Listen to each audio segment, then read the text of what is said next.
Oh, well, good evening. Oh, this is going to be jaunty, and I need to remember which one it is. Yes. Fantastic. Hello, everyone. Welcome to Monday night. Um, me. I'm joined by the Wu-Tang Clan. They're here to keep me company. We're doing a bit of a photo shoot now. They're just hanging out. Hope you're all surviving, doing well. Hope the Rona has stayed away. I hope your weekend went fantastic. Mine went fascinatingly. Well, no, actually nothing happened. But yeah, sorry about the delay tonight. I did, just middle of the day. My guts, all my internal organs just decided that they wanted to have a fist fight with the rest of my body, basically. So I'm still alive, though. Still alive, still here. Hey, crab, I like this shirt. It was made by Malf back when he worked in a printing press. Doubles as a handy coronavirus mask, too. It was a good time, but as whole things must end. Look at this giant... There's a Great Dane downstairs who's been howling for days. Oh, Paul. You hear him? Yep.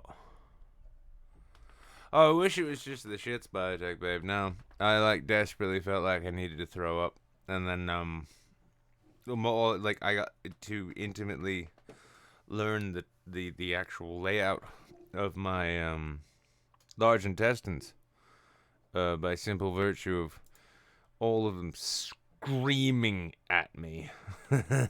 So, oh yeah, no, there's more on Twitch. Hello, Ken White over on YouTube. Yeah, no, nobody really watches on YouTube anymore. This show hasn't been there forever, and moved over to Twitch now. Yeah. Oh, this is wine. This is more space bag box wine. I'm becoming quite the connoisseur of wine. What comes in boxes, It's Hey, a whole lot of handy skills.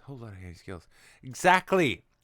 Red wine to settle my stomach and prevent a headache. Everyone knows that's the magic trick. Now, there's a couple things I did. This is just going to be a really lo-fi, low energy sort of just hangout show tonight. If you're not in the Discord already, jump on in.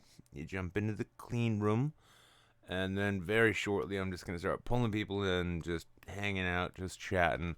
Just me and the clan, Just the clan and I, rather. No disrespect, fellas. Sorry. Yeah, Jizzy gets really upset if you use improper English around him. It's a thing. But so I've embarked on something of a new hobby. So in addition to just cooking and enjoying making food and consuming said food, I feel so rotten too. Why am I still wearing pants? This is absurd. But yes, in addition to just cooking for ourselves in general, and apparently everyone and their mother's making sourdough, I do not making sourdough. Seems like many extra steps, although I would like to. I probably will. But one thing I've actually taken to doing is actually, I'm trying to recreate fast food at home. And so, this is my next project. The McChicken. I'm going to make a McChicken at home.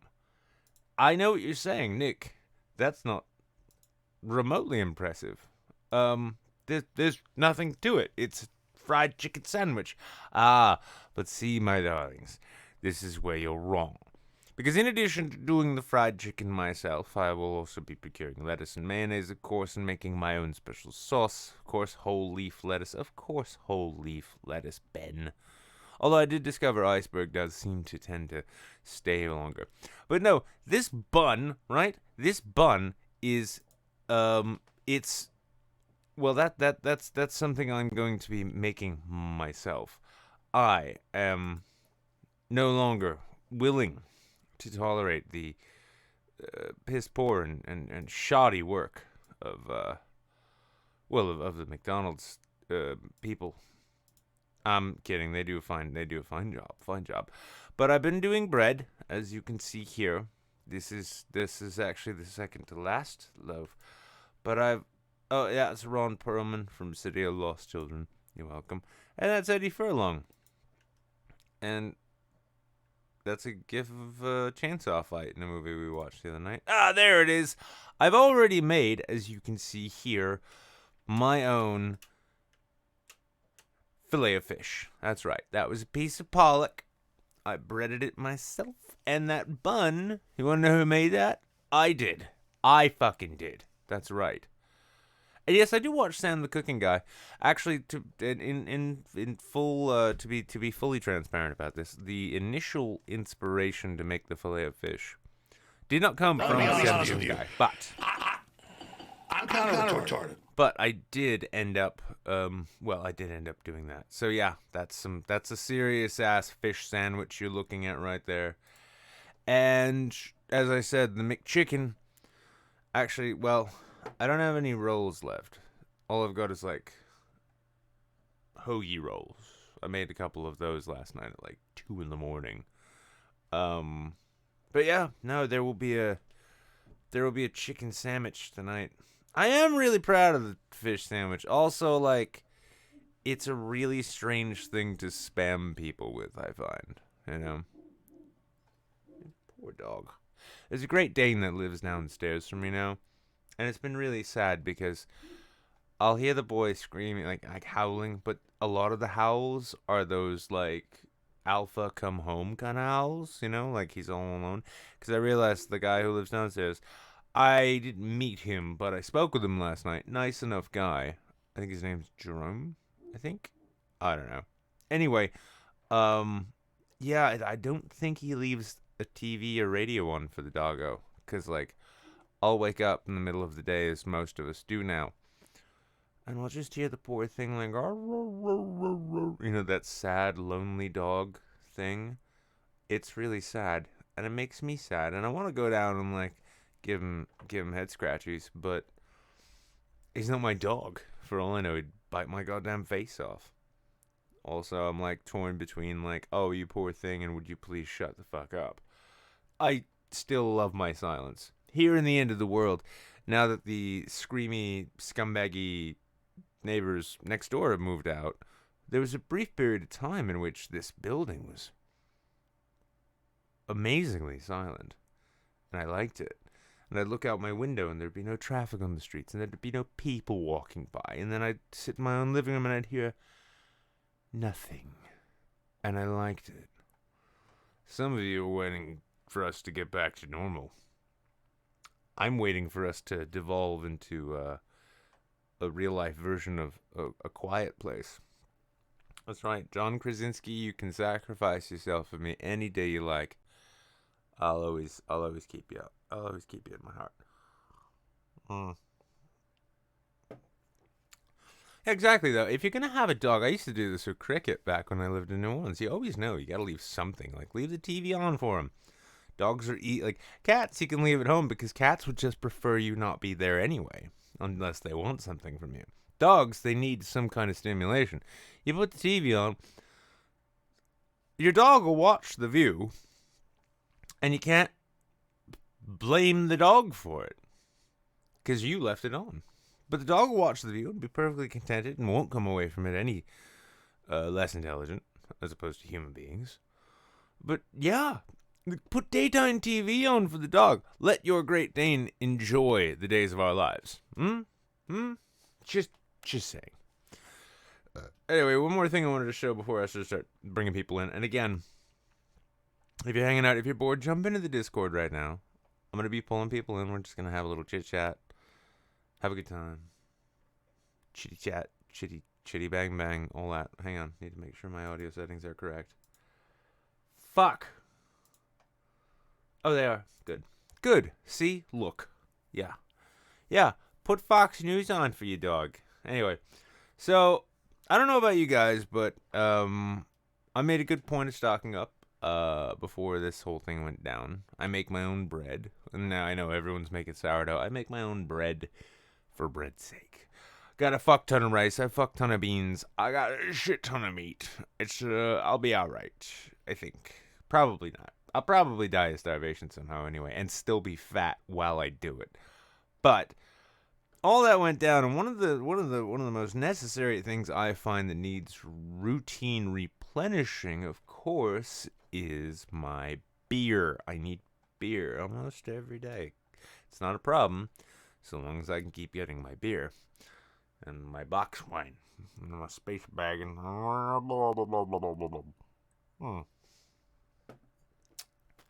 I am Space Bilbo Baggins. Anyway, but this 93-year-old woman in Pennsylvania apparently is on the same tip. So, yeah, Pennsylvania woman, 93, makes coronavirus plea for more beer amid lockdown and viral footage. Let's see if this actually, if this video has anything to do with it. Oh, nobody cares. Okay, never mind. Here we go. Here's the old ladies. Here's the lady. There's the lady in her beer. Oh, Coors Light, huh? Coors Light? Wow, there's a lot of steps involved in this. Look at that. But yeah. So yeah, 93-year-old Olive Veronesi from Seminole, Pennsylvania, doing her part in stay home, stay safe, and she's sending a message to her neighbors and her daughter that she needs more beer. If you live in the Seminole area, I believe it is now your civic duty to bring Grandma more beer. I mean, you can argue with me if you want. You'll still be wrong. But I think Grandma needs more beer. And, oh, look at King Goblin. Look at this one. Now that is a damn good beer. I've had this. Oh, Witchwood makes such delicious, delicious beer. But yeah, I think Grandma deserves more beer. And I think if none of you savages bring it to her, I'm going to have to do it myself. And I don't even have a car. That's going to be a long walk. Jeez. Anyway, I'm going to give that a like. Love you, Grandma. Hope your beer works out. Oh, yeah. I don't know why, but I just thought, yeah, that face when you make when you're about to square off against the drywall. 502. Does anybody, without Googling it, can anybody tell me, without looking at my comment, can anybody tell me where 502, whose area code is that, huh? Huh? Whose area code is that? Go ahead and tell me right now. Nope, not Alabama. It's not Alabama.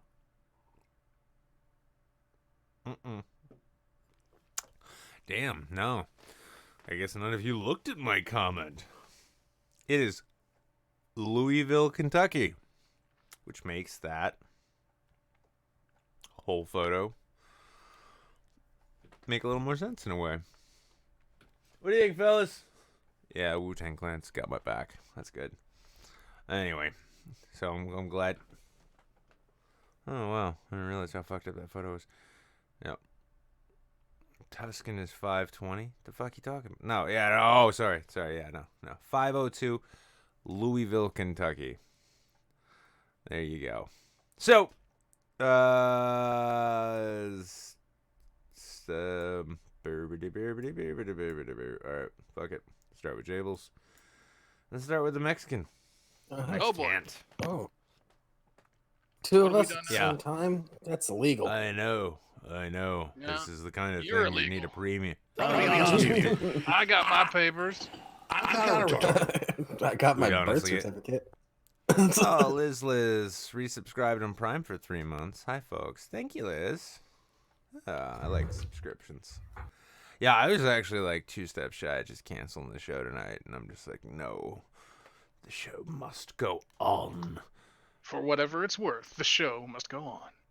Yeah. The value. Well, there's 21 people who showed up on Twitch here, and I'm gonna look over at YouTube. Wow, there's actually, I didn't even look at YouTube. Yeah, there's 13 people watching now.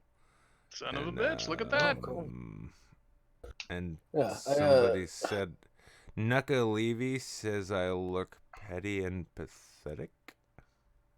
I'm not Nice. sure if he was talking to you or not. Whatever. I mean, it's like Oscar Wilde said. The only thing worse than being talked about is not being talked about. And I'm very accustomed to both of them. Was that Oscar Wilde or Milo Yiannopoulos? No. Milo just wanted desperately to be Oscar Wilde. But Stephen Fry beat him With a a punch. Bukowski twist. Sadly, not Irish. That's How a you big. holding That's up, a fellas? big letdown. Yeah. Oh, So y'all, My, are y'all looking forward to Time scheduled Bandits tomorrow? to- Time Bandits. Oh, is we're doing gonna Time be great. Bandits? Fucking sweet. Oh yeah. Time Bandits is happening tomorrow. And if you are not already aware, Jesus Christ, 17 people watching on YouTube. This is ungodly. This is. Nobody has anything going on. Oh, sorry, Nuka. I didn't know who you were talking about. I just glanced over at YouTube and then I saw snippets of the chat, and you have to keep in mind I'm like most people who make a living on the internet. My attention span. Wait, what? Oh, What? Yes. No. Yeah, yeah. What? Shiny. What? Ooh. That's, I defended you, Nuka. That seemed out of character for you to just say that to him. Yeah, no, I mean, he and I are friends, and I was just like, huh? I don't understand that comment, and I don't want to go digging for context because that'll ruin everything.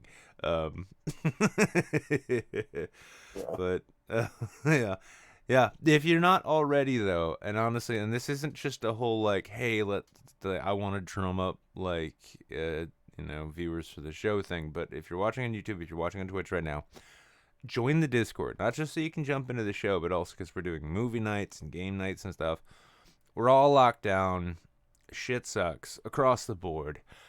And from my perspective, the best thing we can honestly do is just do things to just keep each other not only entertained but engaged with other people and speaking with other people.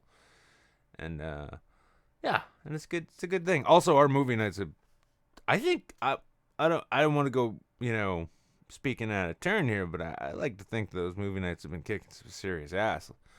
We watched some good. I've been loving them. How else would human beings, English-speaking human beings, ever come to the unsolicited opinion that Sonic the Hedgehog is a good movie? It's an entertaining Yeah. movie. Let's not mistake these people's impressions of our abilities to use our eyeballs and brain holes. Yeah.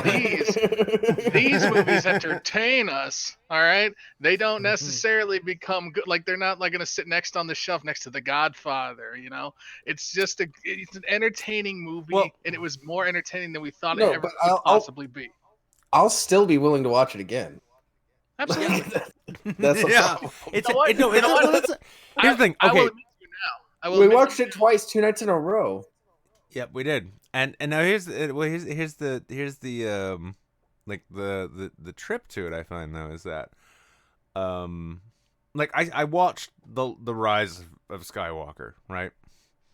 I sat Yes. through it all. Mm-hmm. And I tried my very best to reassure myself that it's not a great film or a good film, but it's an entertaining, fun movie, and I couldn't even get that out of my own. I couldn't get there. I'm like, this is dumb. This is dumb. That was dumb. That whole sequence was needless and dumb. And at the end of it, I'm like, I don't regret watching it, but I'm like, I would sooner watch Sonic the Hedgehog before any new Star Wars movies, hands down. Yeah, And I would have rather says a watched lot. that over any of the new Star Wars movies that I've seen. It's a respectable opinion to have, to be quite honest with you. Like, the quality of Sonic Sonic the the Hedgehog for Hedgehog the investment is kind of amazing. I still don't remember the main characters' names. I don't. But I'd be willing to watch it again just for the value of what the film offered Well, me. hang on. There was Cyclops and Black Girlfriend Yes. and Jim Carrey. And then there was there was the black girlfriend's sister who was the Shanghai funniest, tied to a table a almost chair. almost one of the funniest parts of the movie, I'd say too. Like little girls running around, gotta go fast. Can you at least put my Fitbit on so I get some steps? Like, Yeah. Good movie. I think it was. Well, I think it was last night. Oh no! Actually, it was with my neighbor last night. Last night I ended up chatting with my neighbor. He was actually in the room when we were watching the movie. He was the one y'all sang "Happy Birthday" to, and he tried like nitpicking a little bit. I'm like, yeah, like that was fun, right? And he's like, yeah, actually, I can't believe I liked that movie. He's like, but I got an issue with it. I'm like, what's the issue? He's like, when they get to San Francisco and Sonic knows that his ring bag is up on top of that building, why didn't he just go up there himself? I'm like, because then we wouldn't get the opportunity for the joke about a child in a bag. The movie needs to happen, okay?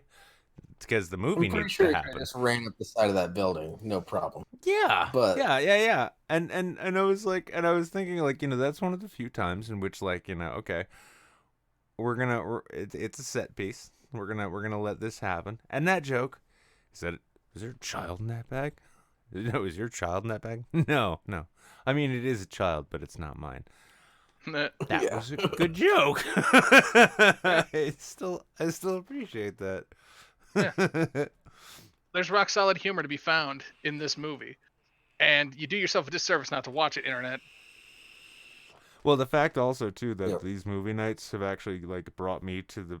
I really. It's like I said when we watched it, like, part of me, I can't believe I've never actually seen Brazil before Saturday, right? But then on the other hand, I'm like, I am so glad I get to experience this, like, brand new first time. Like, okay, this is me diving in head first into this weird Terry Gilliam mess. And I was really confused when you said you hadn't seen it before. Because I was like, this is right up your alley. And it's one of those movies that they consider to be some of like the best of all time. It's on that list all the time with a lot of people. I kind of put it up there myself now after having seen it the first time. I'm like, I liken it and it was funny actually because I noticed parallels, but I thought to myself, I'm like, this is like Fifth Element meets what did I say? It was like Fifth Element meets Time Bandits. Fifth Element meets Equilibrium, I would say. Where do you get Equilibrium from? Oh, the whole the like dystopian sort of thought crime the dystopian thought crime sort of factor. Yeah, I got a bit of that. I definitely got a Fifth Element vibe from the set design, and I have to wonder though. The actor, Bilbo Baggins, the guy who played the priest in Fifth Element. Ian Holm, thank you. Yeah, I have to wonder if he didn't get his role in Fifth Element because of his role in Brazil. Because I don't want to say it was the same, but you can see some parallels. Ian Holm's a character actor, so it wouldn't shock me if they seen him in that movie and then just be like, "Oh, well, this would be perfect for, this somewhat stuffy and secretive hobbit type." Yeah. I think it would fit. Yeah. So yeah, it wouldn't be that big of a stretch to just sort of make that connection. Yeah. Well, I mean, there was definitely that weird Ultraverse future. Now, a movie I've been trying to find. I used to have it on DVD, and I have to like dig it up and if I can play it. Have either of you ever seen City of Lost Children? Heard of it, never seen it. It's a very French film, let's say, in that you're constantly saying, "Wait, what?" Never mind. Okay.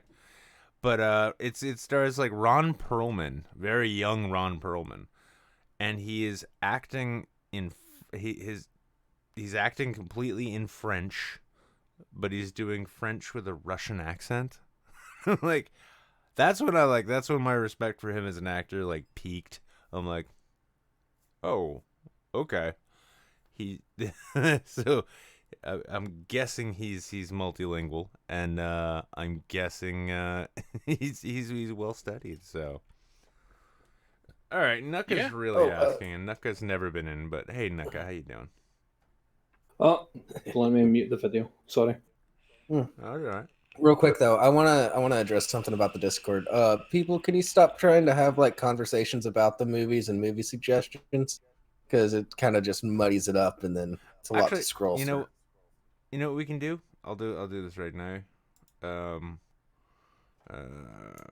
Movie considerations. Yeah, you go to the movie considerations tab to discuss the movies. Although I should have named it discussions, but I've been drinking wine and words escape me. How's it going, Nuka? No. How is Scottish Oh no, I'm lockdown? perfectly good. It's just been a long time since I was, on Saints, and like me and you have talked a lot on Twitter and shit like that.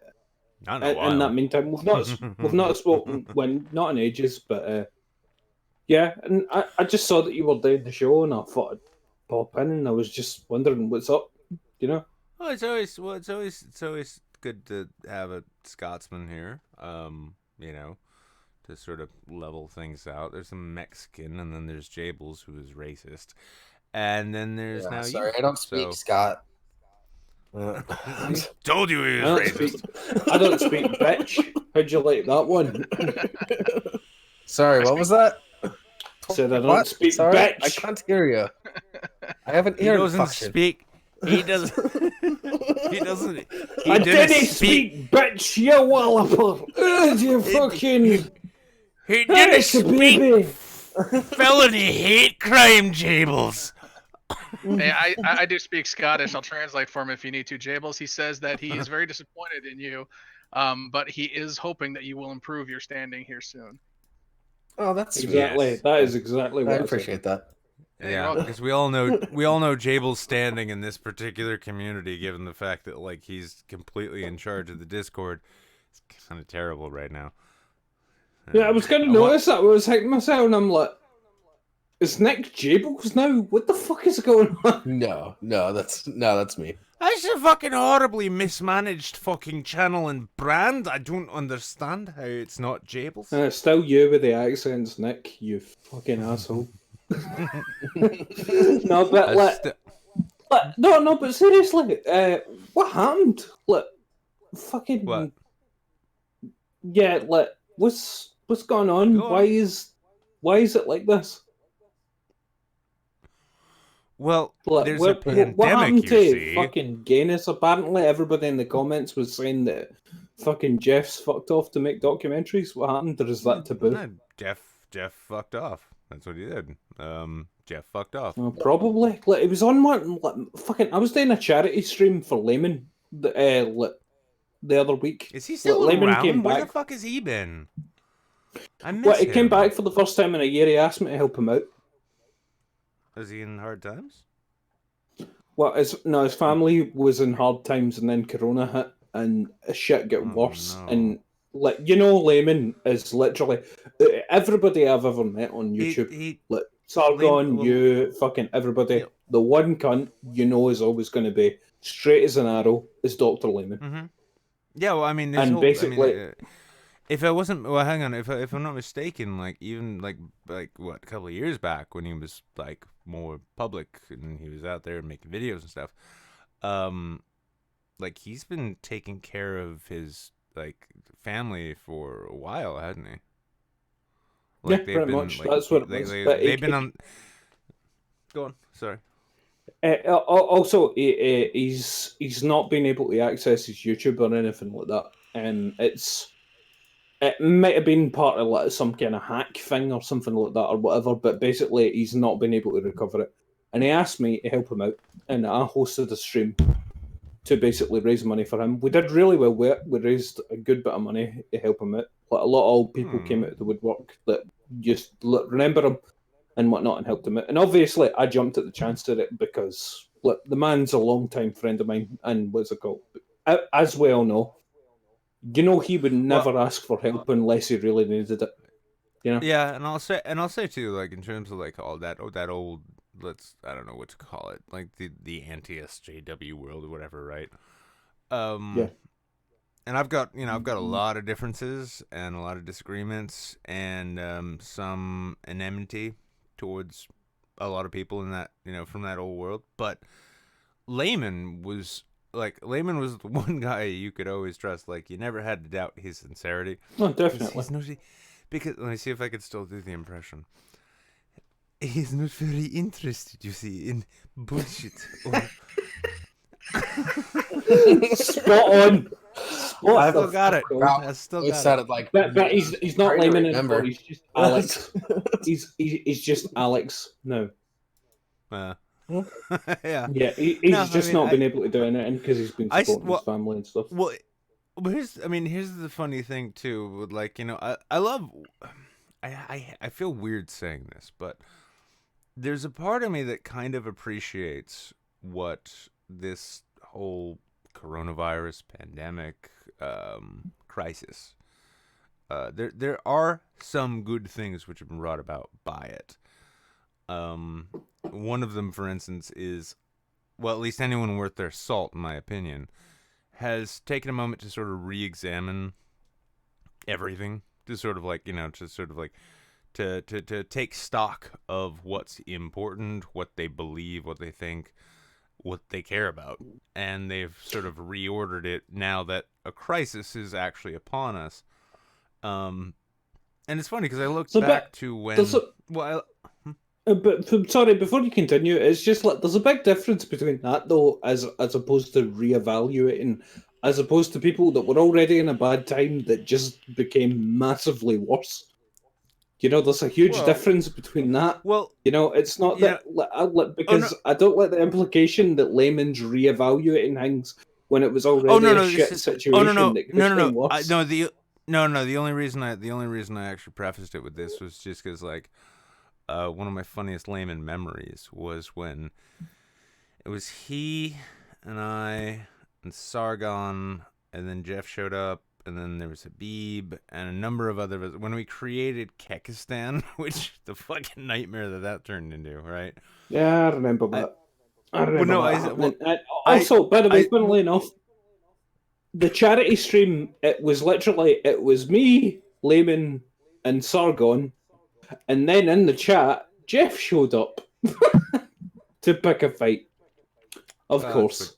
But to be fair, Sargon was saying a bunch of fucking scary shit. Well, and to be fair, Sargon is pretty consistently full of shit.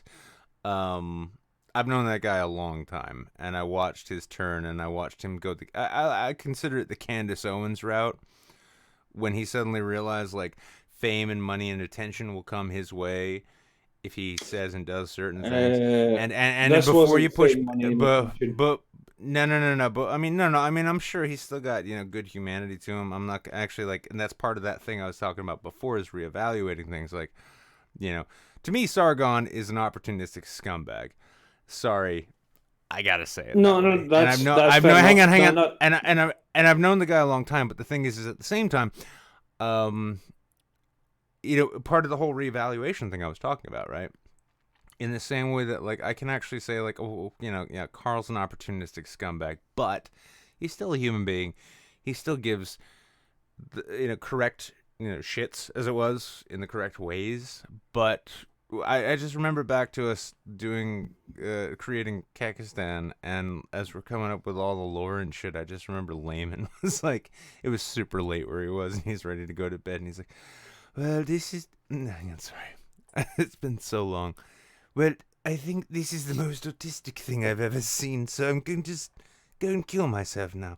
Like, okay, dude. Yeah, that's exactly what we say. No, but like I said just there, I did say Sargon said a bunch of stupid shit. So, well, that's again what he does. No, Sargon... he does. No, Sargon said some real fucking stupid shit.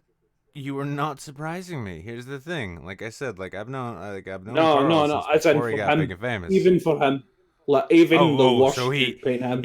he raised the bar then, did he? He raised the bar. How bad was it? How bad was it? I'm It really curious. was Save the West, pretty much. Oh, was- he's been doing that it for was- like a couple years now. No, Yeah. no. It was never this bad. Yeah, if Nuka, here's the thing.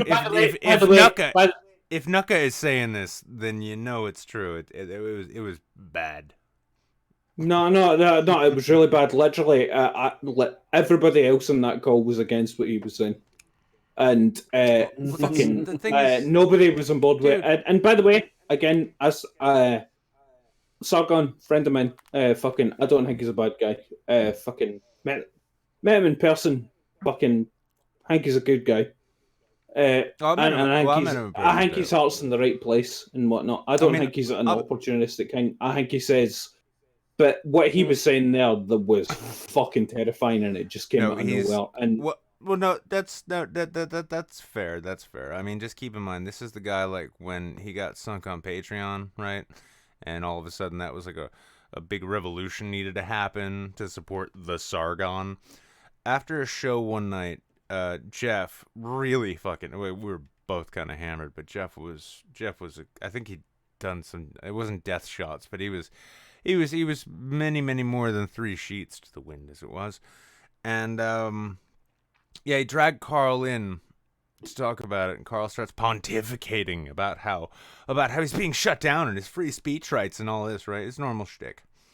And he's calling on both of us at the time to join him in this boycott of Patreon, right? Now, that at the time, that was that was how I made my living. And I tried to explain to him, like, dude, my Patreon got fucked as well. My Patreon got fucked as well. Here's though when I really came around to understanding, like, okay, Carl is only in for Carl. That's all he gives a shit about. It's only him. I don't and his agree with brand. that. Hey, I will explain why. Because as an old friend of his, he and I had been friends since 2013, effectively, right? Long time. And like at VidCon, he was drunkenly fucking hanging on my shoulder, telling me how it's so important that we all, one of the best writers he knows, blah blah blah. Well, so I'm going into this, and I'm sitting there, and he's talking about how we all need to boycott, and I'm explaining like, well, that's great for you guys who are making loads and loads of money, but the thing is I literally can't even get my daughter Christmas gifts this year. And when I said that, he's legit, and this is verbatim quote, "Fuck you, man. I lost $100,000. Like, okay, cool. All right. No, thank you for showing me where you're really at, dude. You're a self-interested piece of shit.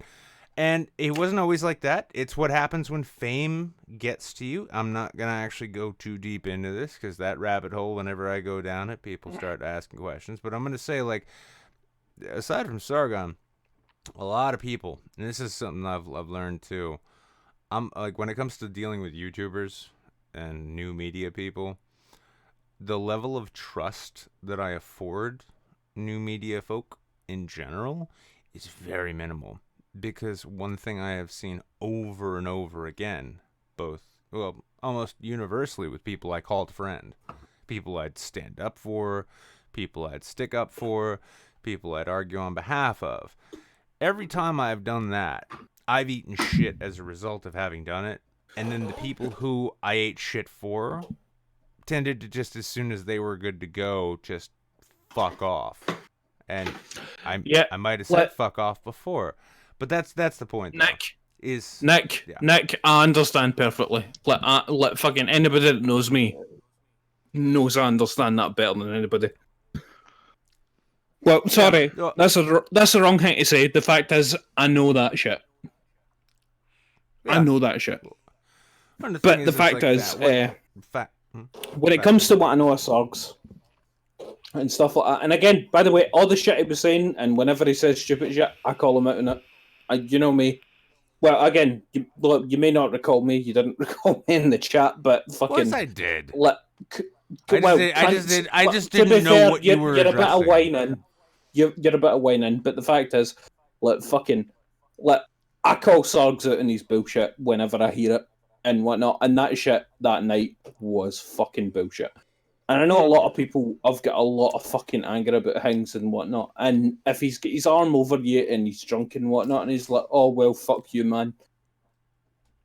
Mate, well, here's the thing. I have no idea what you're talking about in respect to like the specific conversation. But one thing I will say, and just to sort of bring us back off of that fucking rabbit hole of how YouTubers are YouTubers, is no, fair enough. Well, no, but one of the things, and it was funny actually. I don't know about you, but I found this article on, I forget where it was. It was one of those, it's Guardian or fucking Vox or something, right? But there was an interesting article about. I'll be honest with you. Reporting they were suffering from. Retarded. They were suffering from deep depression before all of this kicked off, and now there's this like global crisis that we're all in the middle of, and they're reporting that like for some reason they feel better, and it's funny because I'm one of those people, like and it was one of those things. It's a readjustment and a realignment of priorities and considerations. Like for instance, 2 months ago, I would on a daily basis be fucking furious, just angry as fuck about the fact that my little career here on YouTube and Twitch and the like, right, was going fine until other people fucked it up for me, and then other people who were supposedly my friends didn't actually step up, all that bullshit, right? And plus I've got family court, plus I've got the fucking government coming after me for this and that.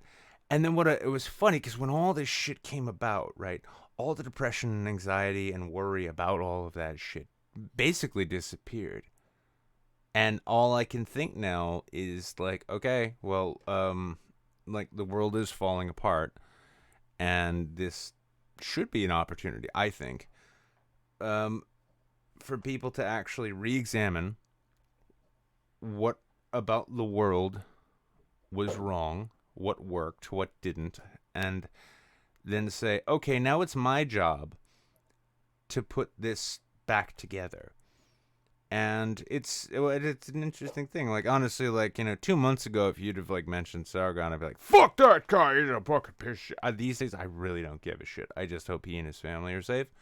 And I genuinely hope, and it's a funny thing too. Like we started doing movie nights here, and honestly, Nuka, if you want a good time to just relax and watch some silly shit, you should join this same Discord. I might do sometime. I've got a lot to do. Literally, the main reason I wanted to pop by is because, again, Nick, I met you, I believe, on the Dankula fucking fundraising stream. I think that was the first time me and you met. I think we talked before then. No, I'm not. I mean, you might be right. That's the first thing I recall. So. Okay, no, mine's that's fucking fair. terrible as well. But that was a good I've stream. interacted a bunch since then. But it was a great stream. Yeah. You know, that was the one when we raised a lot of money that night. Who's that fat guy that was Ralph's minion from Florida? No, he wasn't Ralph's minion. He was Andy's. And he shot all over Mitch. What was his name? Honestly, the big fat guy with the beard and the black dark hair. Why am I blank on failure something? Failure. Yes. Failure. Thank you. Yes. And he just stomped Mitch into the ground. And by the way, from then on, that was the only thing Dankula could ever remember Mitch for. Well, it's not exactly as though Mitch was the most memorable character, to begin with. I try to defend Mitch, but oh god, he's an odd character. God. Yeah, he's kind of a twisty artist type. Yeah, but he's a pain in the ass, is what he is. Christ. Well, there's that. I just still I look back on that. It was funny too because I actually caught shit from people after that, saying, "Oh, he's just trying to like jump on a bandwagon." It's like, no, like Marcus is my friend. Dankula's like layman. Dankula's fucking one of the most solid cunts I know. Yeah, I mean, like, I see a bunch of his, like, hot takes and shit, and I'm like, that's wrong, but I still love you. Like, I really do. Dankula's a genuinely fucking good guy. Yeah, and if you're out there, if you're watching this, if you're, like, you know, if you're, a YouTube type of person or even just someone on Twitter, like, the thing is, like, one of the big differences between people like Dankula, for instance, right, and so many others, is if you're Marcus's friend, right, you're actually his friend. He, like, you send him a message and like, hey man, like, let's hang out. And if he doesn't get back to you, he will eventually, and it'll be with like this, like, it just like tripping over himself apology, like, oh fuck, dude, I'm so sorry I didn't get back to you, mate. Blah blah blah. Like, normally right, a message just me right away. I guess you're just a bitch. Oh, no, he gets, no, I'm kidding. He takes forever from me as well. Don't worry. He gets back to me. The funny thing is, like, what was it? Like, I remember like a couple times I messaged him on Skype, like, hey dude, you want to join this game or whatever? And even though it's just like a casual, like, like, hey dude, I'll come hang out. Like, he doesn't check Skype. Is what I learned. And so, like, he gets back. Oh fuck, man, this is so long. Skype? Huh? Who still uses Skype? I use Skype. Yeah, well, you do it. No, but again, that was the other thing I was saying there. Is like, because the reason I wanted to come on is because, fucking, again, like, fucking in my earlier days and shit like that, like, fucking, I always thought you were a solid cunt, Wiz, and what's it called? Fucking, like, I know you love your fucking daughter and whatnot, and like, whenever I say that, I think that's good stuff. That's wholesome, It's wholesome shit. Oh, that's yeah.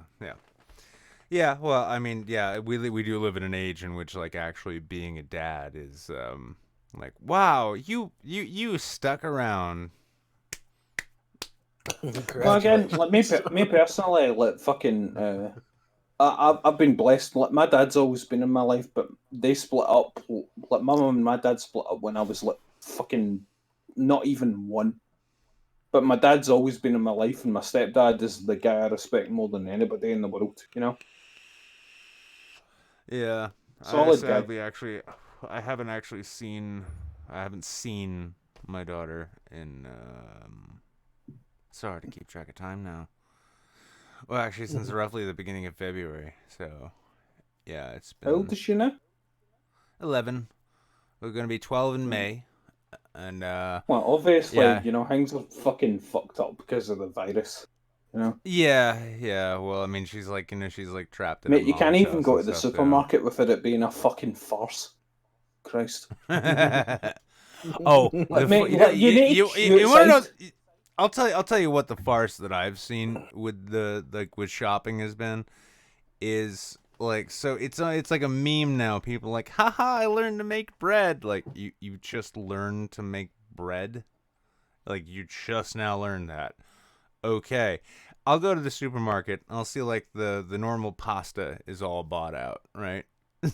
So I'm thinking, like, you guys are going to get starchy as fuck. All right, no, I'm not. By the way, I'm not even going to let you continue. Fuck yourself. Fuck yourself. It's all good for you, mister. I love my daughter, dad, man. I don't know how to make bread. Do you know what my cooking method is? If I can fit it in the microwave, it works. Fuck yourself. I don't care if it's intended. If it's intended for the oven. If it fits in the microwave, then it works. If it doesn't fit in the microwave, I'll make it fit in the microwave. Fuck off. I'll stack it. I will put this 20-pound turkey into this microwave, and by God, it will be Thanksgiving in April. Yep. Any of you ever the seen amount of shit I've done with a microwave? I am like the Hulk. I have so much radioactive energy flowing through me, and I'm probably immune to every disease known to man. If there's a cutie corona, it's in my body. I stick a fucking fork inside the Cornish game hen. That way the electricity running off the fucking thing cooks the inside evenly. You leave the fork in the microwave in the food because the sparks add to the flavour.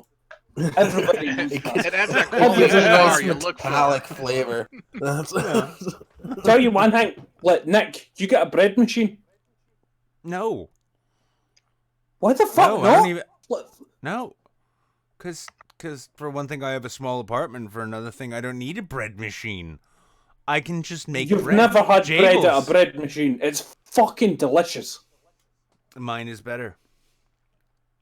I guarantee. sincerely doubt it. Jables. Because this ain't being made by me. This is made by my family, and it's like Jables. homemade Yes. bread, and it's fucking delicious. Jables, Homemade step up fucking freshly That's- baked bread, and it's the most delicious shit you'll ever eat in your life. Well, Fuck That's yourself. why Holy Nick doesn't use a bread machine and he actually fresh bakes his bread. Uh-huh. Oh, I live in an apartment, but apparently I've got a bread oven. Fuck off. It's just you just use a Oh, yeah? regular oven. Hey, It's just an Go on, oven. are you go on, talking go on. Yeah, go on. I'm gonna show you a couple things. You go ahead. You go. Look at that fish All right, no, sandwich. here, right? I'll watch what you're doing, you fucking bitch. No. I'm just showing you. I'm showing you. And yes, and for those who are curious, yes, I'm showing my fish sandwich off again. That fucking roll. Who? This Yeah, is basic I made bitch that. shit. Literally, you're dealing. Like, again, I'm not the person making this shit. You're dealing with people that run fucking cafes and literally are dealing with Italian recipes that have been passed down throughout the ages. You fucking, Look. you're not going to compete, Nick. Look upon Literally, that literally bread. for Easter Look upon Sunday, they baked 3 trays of homemade lasagna. You're- Every you're inch of that fucking- was handcrafted.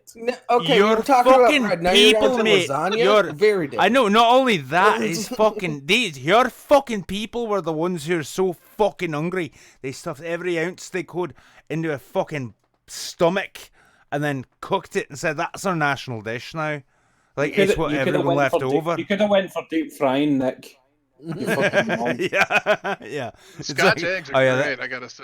That's one thing you Yeah. can't fuck with, you know. By the way, again, I only ate haggis for the first time about 2 years ago.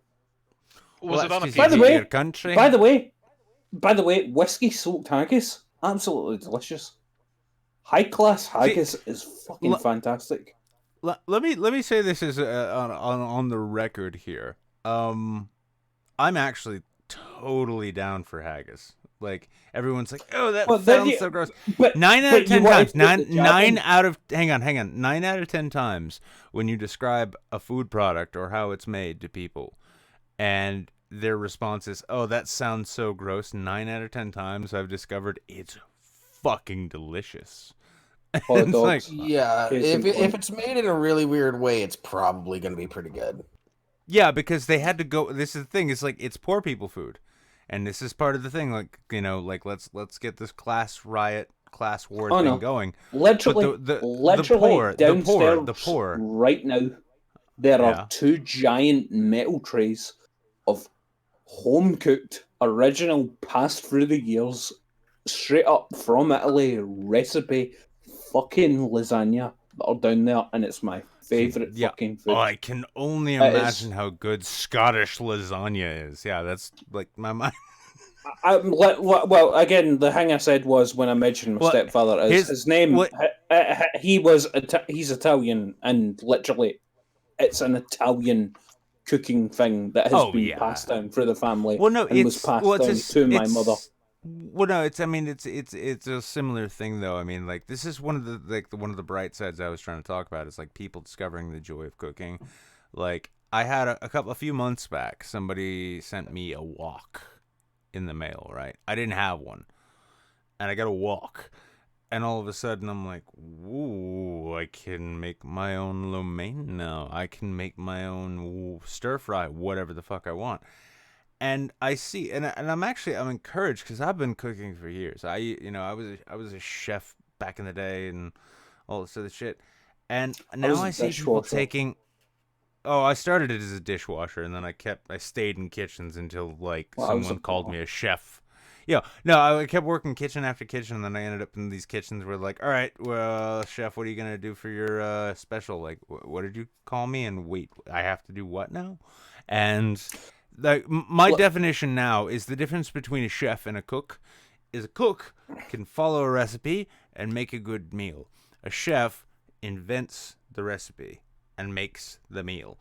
And what I'm seeing now, though. Well, hang on. Let me just finish this point. Let me finish the point. One of the upsides I'm seeing, because I was bitching and moaning for a long time. All these people with their fucking meal kits and Grubhub, and it's like no one knows how to cook anymore. And now we're starting to see like people are making a joke of it, and it is funny, but at the same time, like if people are starting to learn to bake for themselves and cook for themselves, that's a good thing, because the kind of like, you know, we're gonna be barreling back into depression era shit where everything counts. And I've recently, for instance, like I've got like 3 different pickle jars, and the different fat that I cook off of different meats get collected in these pickle jars so I can use them later. I've never done that before, and I know I should have been. And it's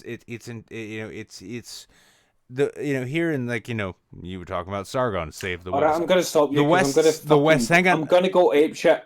Let me finish this point, though. Is the only thing is that, like, the biggest criticism of Western society has been its decadence and its waste.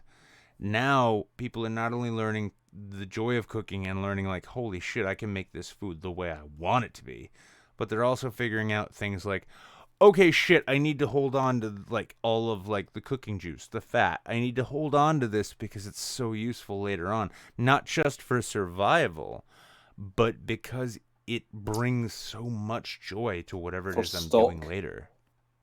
Yeah, stock. I mean, when I see, like, grease, you know, when I see... Now, use a greased cooking pan. Can I say what I want to say? Yes. Can I say what I want to say, please? Go on. All right, so, again, literally, all right, so... My dad, again, literally, always been a part of my life and whatnot. Fucking phenomenal cook. Makes the best fucking spaghetti I've ever had. And I don't mean basic bitch spaghetti. I'm talking about the fucking meat and the stock and everything he puts into that. Fucking fantastic. My stepdad, phenomenal cook, literally comes from a long line of fucking Italian cunts that were... His dad was put in a fucking camp during World War II. That kind of fucking level of Italian cook. My mother, always been a fucking phenomenal cook. Literally inherited all the recipes that she got from fucking my nonna. From my nonna, not my grandmother, my nonna. You know? That's the hardcore shit there. But the fact of the matter is, you with your cooking, the fact is, you need to be a cook, because you know what makes somebody a cook, a proper cook, where they learn about cooking properly? When they have a kid. Because if you don't know how to cook and feed your kid right, you're a bad parent. Yeah, fundamentally. You need to learn how to cook. No, fuck that shit. Who gives a fuck what happens to you? It's your kid that matters. Me personally, I don't believe you're a proper adult until you have a kid. Until you know what it means to properly look after somebody that's more important than you. Yeah, I mean, like, the surface-wise, I completely agree with you. The other two here, probably not so much. Or maybe they do. I don't know. I don't really give a shit. I'm not an adult. I don't give a fuck. Listen to Jables. In fairness, hang on. In fairness, like, Jables gets to not be an adult on the basis that, like, he's still supposed to do a in-depth review of Street Sharks. So yeah, probably. Also, hearing Jables' voice, no offense to the man, he doesn't sound like an adult. He's got that basic, higher pitch American voice. I do not picture that as a man that has children. But it's kind of that's good because I don't have children. I don't think. Same for you, Mexican. That he's aware of. Yeah. But I mean, well, you can tell. Another side. You can tell when you hear somebody. Whether they're a good parent or not. Or even if they're a parent at all. One other side, though, to the notion of this, you know, sort of calamity, bringing the better parts, hopefully, and some of the worser parts out of people, it's been it's been the notion of like community. I know, at least here in my building, right, like my apartment building, and this is it's roughly like 120 years old. It's an old, mill building converted into apartments. Like I'd have chats with my neighbors and we'd hang out from time to time. But now we got to a point where like we keep bringing each other shit. So like I'll bake up a huge batch of bread. Like I'll bake a big ass batch of bread, more than I can use, more than I anticipated. And I'll be like, okay, well, I'm gonna bring half of this. I'm just gonna deliver it to my neighbors. They probably don't even need it, but it's like, here's some artisan bread. Here's something, and they're always super excited. And in turn, like another one of my neighbors, like who I've given some bread to, has been like, "Hey man, let's do shots of whiskey." Another one's been like, "Hey, hey, I'm bored as shit. Do you mind if I fix your motorcycle?" It's like, "Oh, well, yeah, cool." And I'll like make food for you, and like this is what I can do, and that's what you can do, and that sort of sense of community, at least here in the States, is something that's been sorely lacking for a long time. Oh, And fucking that sense of community is everywhere. It's just a community fucking thing. That's the way it should be. Well, it should be, and the thing is it's sad that it takes calamity, of this sort to bring it out. But the fact that like says a lot about where you are. Well, I love too though the fact that like, because I've seen it myself, and we've all seen it on the news and such. The fact that like when times are hard, right? When chips are down, this is what most people default to. That's the default state, is I want to take care of the people near me. I want to take care of the people I care for. I want to take care of anyone I can. Like my job is now to help anyone else in any way that I can. And to see that kind of thing become, and it's one of these things too. I've been harping on this, like you mentioned earlier, like Sargon was on his Save the West thing, right? One of the things I kind of appreciate about this is not a national thing. This is a species-wide event. Every human being right now is in some form or another experiencing the same thing. And for many of us, I would dare say for most, hang on. I need to interrupt you because you brought up Sargon. Hold the point. Because I'm. All right, well, finish quick. Yeah, well, the point in this is that, like, for many people, and if not, I dare say most people, like, the sort of default reaction is to look around at those who are near us and those who are close to us, and to put their well-being at the top of our priority list. Like, we are, that whole social creature thing. The fact that calamities like this make us reach out to people we may have never spoken to before. It in a dark way, I think that's kind of a good thing, like a positive result from all of this. Fair enough. Also, firstly, me personally, I ain't talking to anybody. We're sticking to our own because distancing. Also, secondly, the stream when Sargon was saying that shit, it never came really for anything to do with Corona. When it went down, it was... We don't know where it came from, and I've spoke to a bunch of people, and I'm not going to name names, but we don't know where it came from, but nobody's on board with it. It just sounds like he's genuinely worried, and it's a bit terrifying. And again, what he was saying, he said it insanely poorly in the way that only Sargon does. And I don't believe that's genuinely what he went for. And I've spoken to some people that have talked to him in depth about it properly, and it's not an illiberal nightmare like he was pointing out. But the way he said it on... Let me finish before I'll let you speak. But the way he worded it when we were on that stream was... It sounded like an illiberal nightmare. And I think it was because he was drunk. Possibly. Everyone should be drunk now. It sounded very badly, but I do not fucking think he would think it's something that illiberal. Listen, I get, you want to, preface and all that. I don't really give a flying. I honestly could not give fewer fucks about what Carl thinks right now or at all. To be honest with you, I'm just clarifying. No, it's fine. It's fine. I'm just clarifying. I mean, well, no, it's fine because I mean, like you mentioned him earlier, so I figured it was like I could have easily said like Glenn Beck saying that certain amounts of old people should die so we can protect That's fair the enough. economy. I'm just covering my ground because I know you were following what I said. Fine. No, that's fine. That's fine. And the thing is like, yeah, we are getting this opportunity. Like, I think Candace Owens is a great example. But like, most of like the the fucking edgy anti-SJW new media right, let's say, they've taken the bad. They've typically tended to take the bad fucking stance. In the U.S. here, it's the cult of Trump, saying like, oh, the media, the doctors, the WHO, the CDC, they're all lying to us. We need to trust in daddy, right?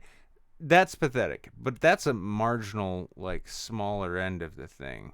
What I do see that I like is that people are starting to understand first that, like, the systems we've relied on, which are entirely based around wealth and profiteering, well, basing a society around those things turns out that in a pinch, not such a great idea.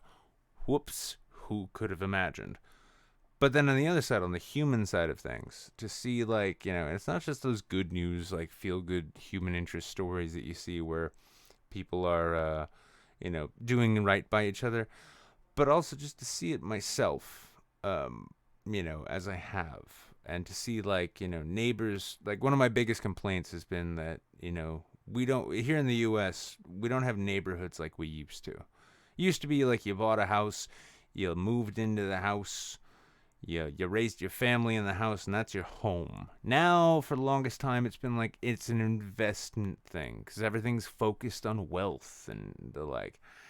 And then to come to a point, though, when now people who are stuck in their homes are actually getting to know their neighbors and forging community, neighborly bonds with them the way that it used to be. I like that.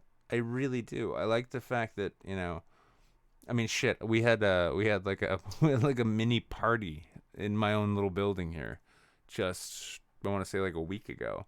It doesn't sound good for Corona.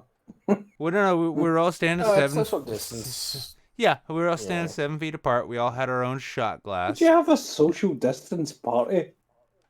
Kind of. Yeah, there's what kind of gay party is that? Well, I mean, you just don't hug and high five, but you can still talk to people. Yeah, and we hadn't really hung out before. But that's the thing is like, again, what kind of gay party is that? Fucking that shite. We all got really drunk. I want to be able to share Coke straws with everybody right now, but I can't. Yeah. But I mean, well, you get drunk. You want to fucking stick a fucking arm over a cunt or whatever and whatnot, and just get in there with people. It wasn't just that though. I mean, like the whole fact that like, I've got a neighbor who's a Yamaha tech, and I've got like my motorcycle's Yamaha. So basically, an old fucking parent party, because like you are an old dad, because that's what you are, and as it should be, just oldie people hangs there. Us personally, it's been fucking miserable, and we don't want fuck all to do with anybody else because we live in a nice neighborhood where everybody wants nothing to do with each other. Yeah, but to be fair, if it wasn't miserable, it wouldn't actually feed into Scottish culture, then would it? Yeah, there was no change. That's a fair point.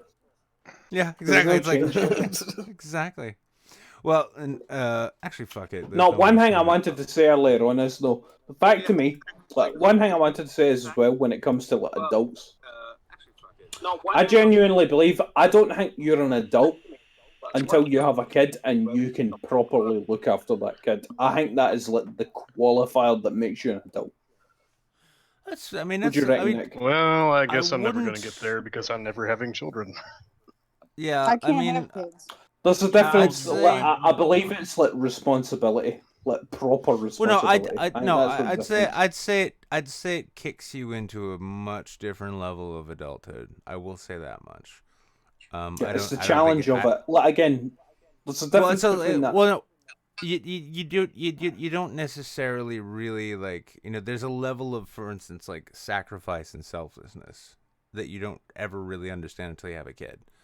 And it's not to say that like you can't understand that otherwise, but Oh no, it I is agree. fair. It is I think it would be more fair to say in that case that like, that there is a level of adulthood that one can't really understand or appreciate in the same way. I believe Between those basically, who I don't believe have that's kids the main path to adulthood. Is what I meant to say. I believe that's the main it'll thing. kick your it'll kick your ass. Like if you're, unless you're like some deadbeat scumbag who dips out on their kid. Like if when you're That's what I you're a mean. parent, Like I said, when you're have a kid and when raise you're a that kid parent, properly. when you're a parent, that's the thing. Like when you become a parent, you do find your ass getting kicked in, and like you're like, holy shit, I didn't know there was, like I was capable of this. Like I didn't. Holy shit, I can sacrifice this much and still be okay with it. Wow, I didn't know I was capable of that. And it's not to say that like, people can't actually reach that kind of level on their own. But when you have a child, like even with me, like I live here in Manchester. I hate this city. This coronavirus thing is the first time in my life that I've ever thought New Hampshire was worth a shit. And that's just because everyone is fuck offish to begin with. So social distancing is basically just how we operate anyway. But, it's like, okay, so all it took was I'm a not... pandemic for you people to fucking soften up. Fucking cowards. Exactly. All it took was a deadly pandemic for me to learn to appreciate where I live. It shows you how petty your grievances were.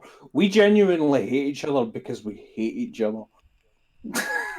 No virus is going to change that because our hate is real. Your shit is fake and gay. Well, on the same point, it was funny, like something I came up mine with. still burns brightly. Yeah, but I mean, like with me, like my grievances over who's been a shithead and destroyed my career, right? My work here. I don't give a fuck, honestly. Like, from Andy Worski and Tonka Saw and Medicare up through fucking, I don't know. Even like friends and former friends of mine, like I'm still buddies with Monday. How do you feel about Kraut's newfound success? I'm really happy for him personally. Well, I mean, I do still find the fact that like he and Jeff's fuckery like fucked me into a hole that I'll never get out of, and then they get I believe that his actions fucked all of you people. Oh no! This show and my channel are never ever gonna recover from the shit that Kraut and Jeff did. Never. It's not gonna happen. Honestly, I imagine you knew Kraut, but fucking that dude needs something. Like that dude fucking such darkness in him. All right. I'll say this because like I've never actually really spoken much on this point. Because everyone involved was like, no, just keep your mouth shut. No, let it pass, right? And then it passed, and everybody else got better, and I died. The shit that Jeff and Kraut did was autistic fucking Crusader bullshit, which fucked everyone around them, and then they somehow survived. This is why I'm not friends with Jeff now. I am not friends with Jeff Holiday right now. How did Jeff survive? I don't fucking know. I really don't care. My point here, Jeff though, was dead. No, Jeff. That's why Jeff fucked off and left the show. Is because his career recovered. That's why. That's why he's not here. That's why I do it myself. And I mean that. Honestly, I do from time to time get genuinely fucking pissed off, thinking like these people who did their own bullshit that had nothing to do with me destroyed my livelihood, and then when they were all better, they just fucked off into the sunset so they could enjoy their success. And that's another reason I don't like YouTubers in general, is because while that was all going on, so many people who knew what was going on didn't say a fucking thing. Instead, they just decided to play the game. Hey, I can get the drama tokens. And I'm not even going to name names, but let's say there's a number of people who are well over 50 or 100,000 K right now, specifically because they took the time to shit on me and other people who had nothing to do with it, as well as those who did. And they got to trot off into the sunset of success. Now, when it comes to the question, though, of like this whole virus thing, realigning what matters, right? Realigning perspectives. As far as like Kraut and Jeff's success goes, yeah, I do still resent them for fucking me into a hole alongside Worski and Medicare and the rest of them, right? In the way, and it was an inverse. I do still have resentment for that. But my real focus and concern now is like with the videos I produce for the whole fucking 500 people who bother watching them, is I want to offer honest insights in that. And when it comes to this show, right, and the movie nights, it's about, I want to distract people. I want to entertain them. And if I've got 13 people in a live stream or I've got 40 watching, right, either which way, if those people tune in to watch it, take value in it, find that they can have a laugh, have some sense of relaxation. So We're all kind of just here to get distraction. away for a while. That's my job now. That's my fucking concern. That's my focus.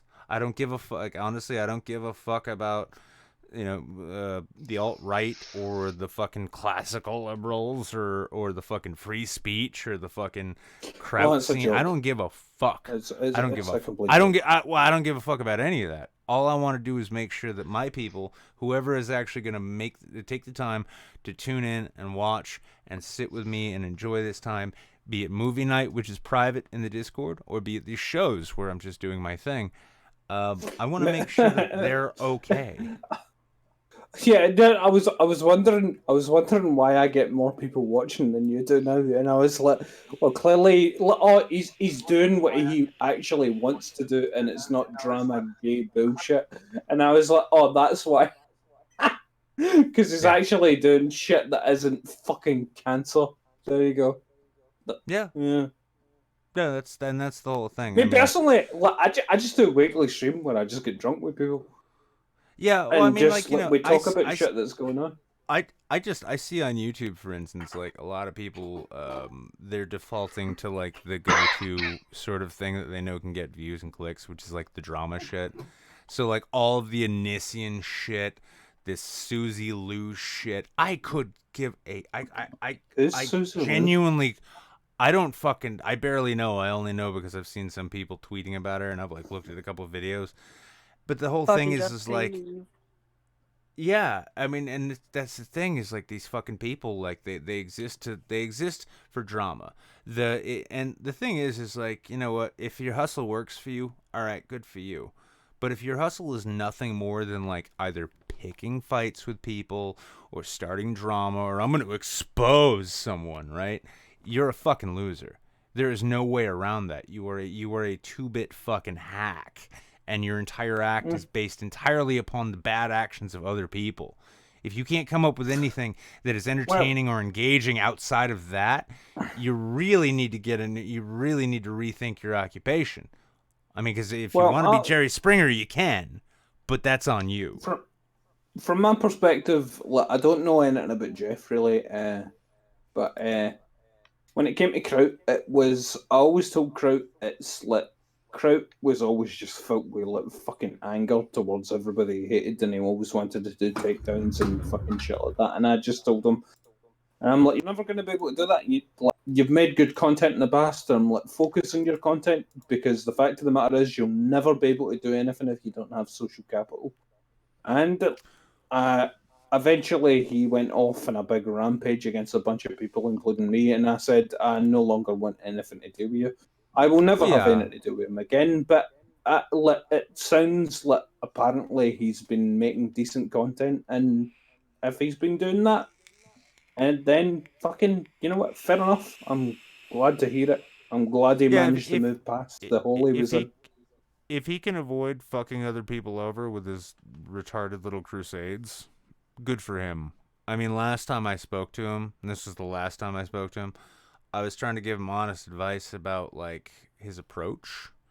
Because there's another funny thing in the political sphere of YouTube. Most people are just idiots who read blogs and have opinions. Like, I studied and worked in the political field for a long time. I know this shit. And, yeah, he ended up, he's like, oh, I hung up because I won't be lectured or yelled at. I'm like, okay, fine. Have fun. Listen, if you don't want to listen to somebody who knows, have a blast. The thing with Kraut is he has genuine mental issues because he would always be Dude. He's like, I fully agree with what you're saying, Nuka, and blah blah blah, and he'd fully on my side, and it's like, I know you've never had any stake in the game and whatnot, and then another day he would come at me like I had fucking raped his mother with a knife.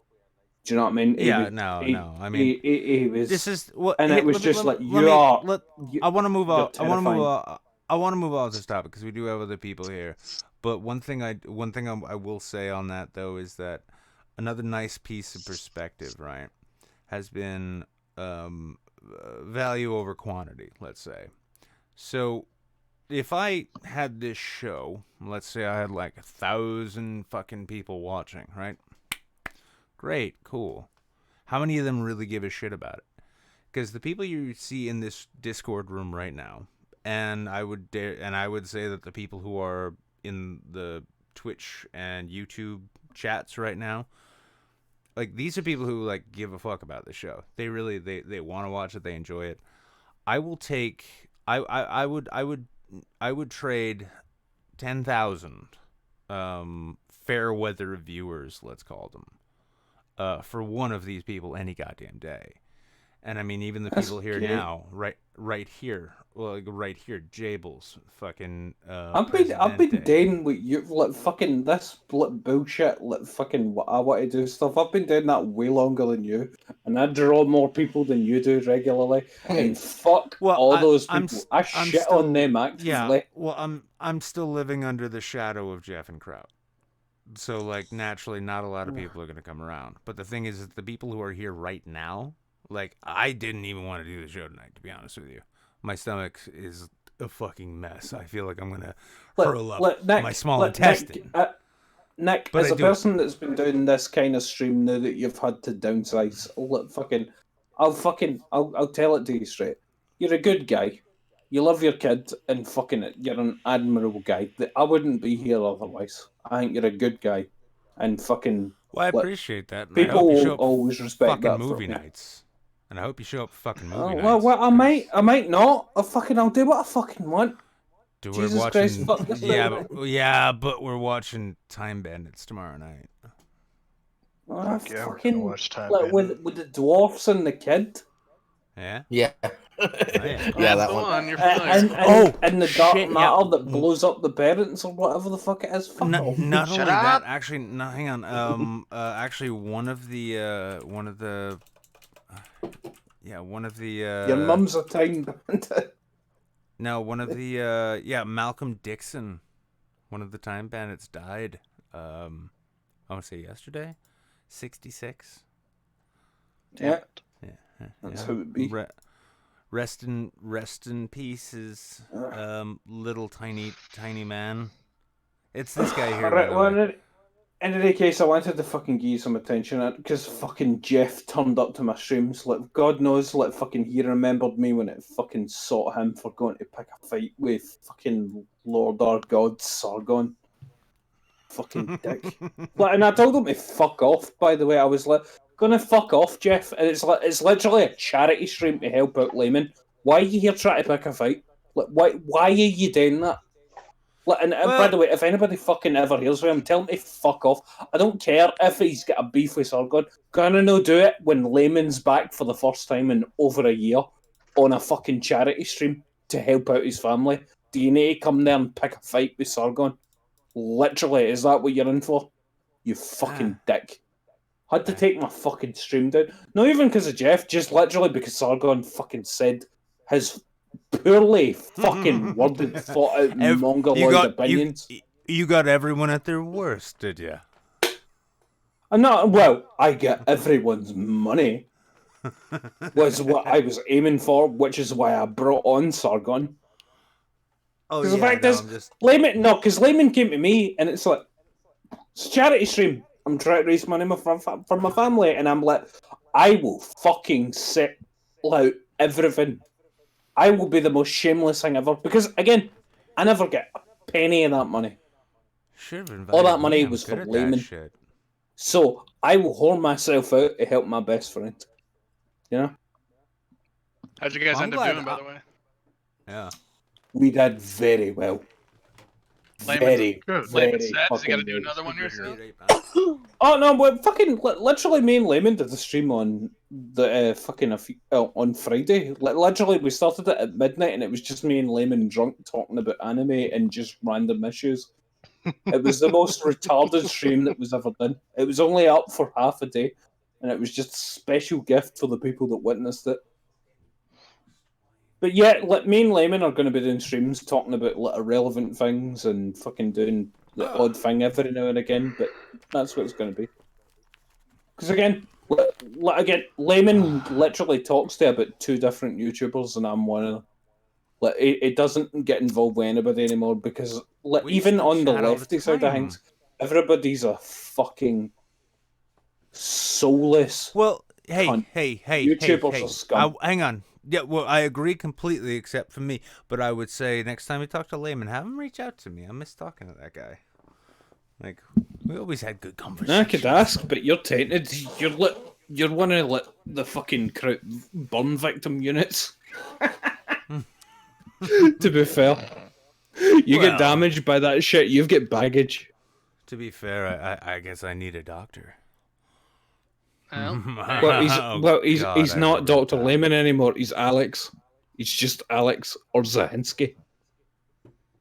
He's not Dr. Layman Whoa, anymore. wait it.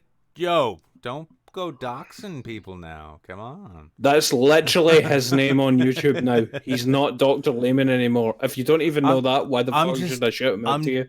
I'm just glad he's come back, because like, yeah, he's gonna be doing voice- things like fucking once every year or whatever. But he's a good boy. Well, I mean, I love case. it too, because to the rest of the YouTube world, it's like, how can you get away with only doing this? Like, you understand I have a job, right? Like a real job, like important things. Well, again, we all have jobs. Like, again, me personally, like, I've never done a proper video other than the greatest YouTube video ever made, World War Shrek. But I am literally famous for just being friends with people. And you know what? I never gave anybody any money.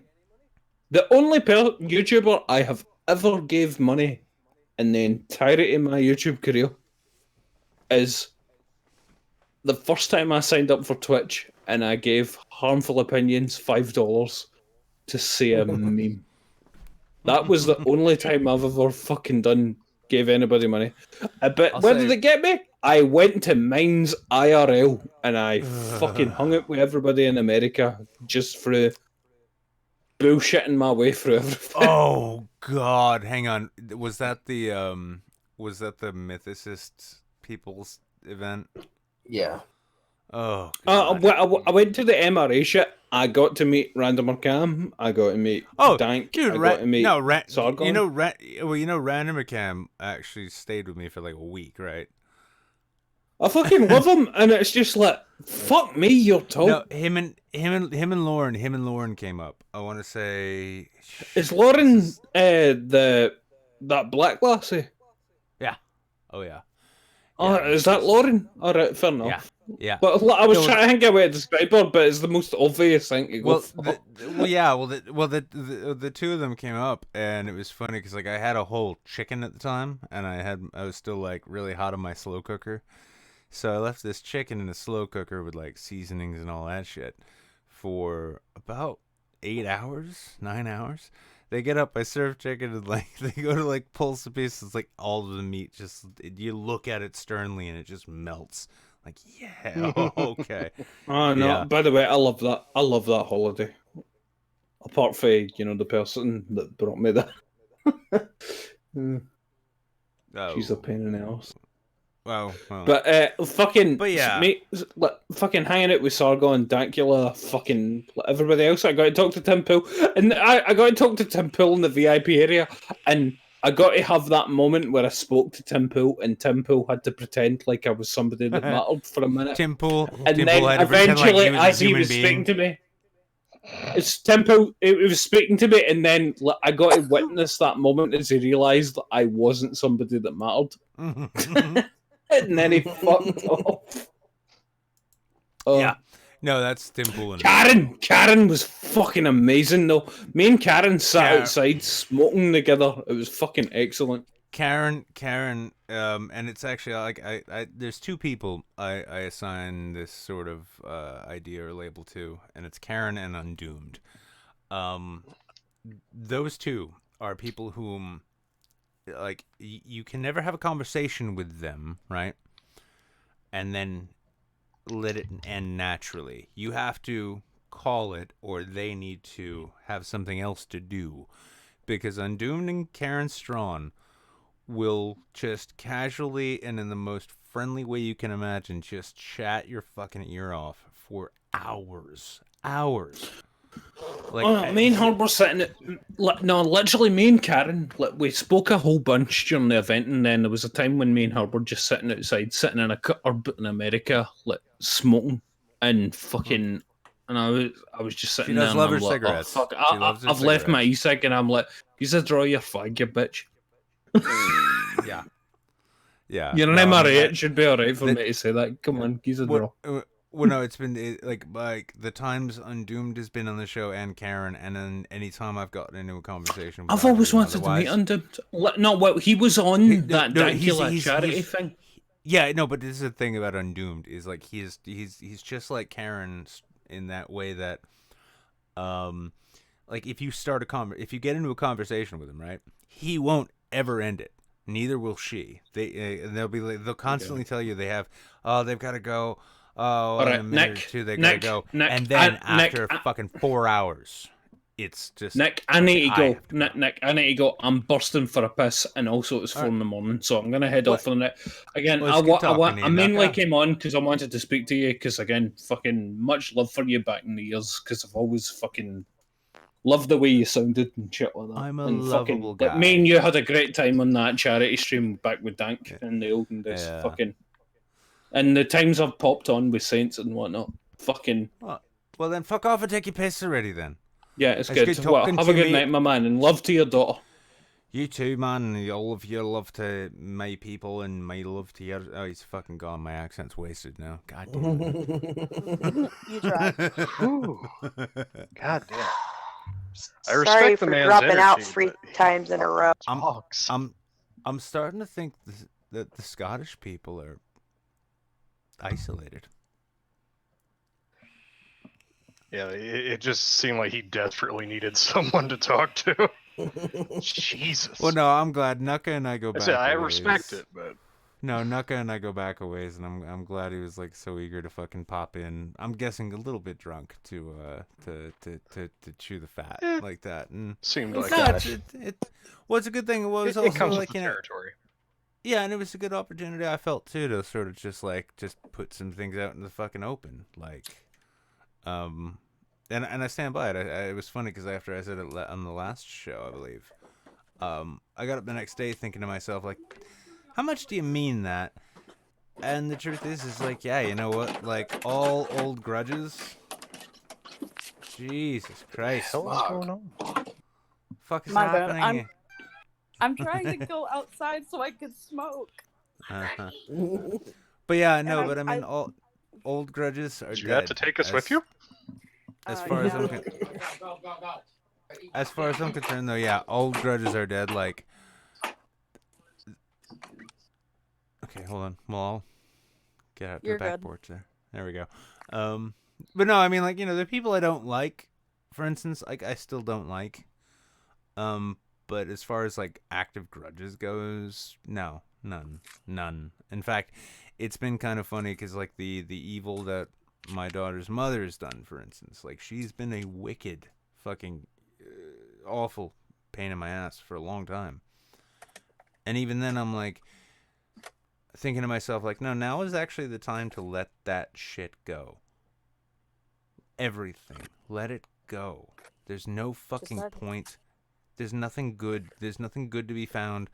There's no benefit to being angry It doesn't with anyone. accomplish anything. It accomplishes nothing, and it sets things back.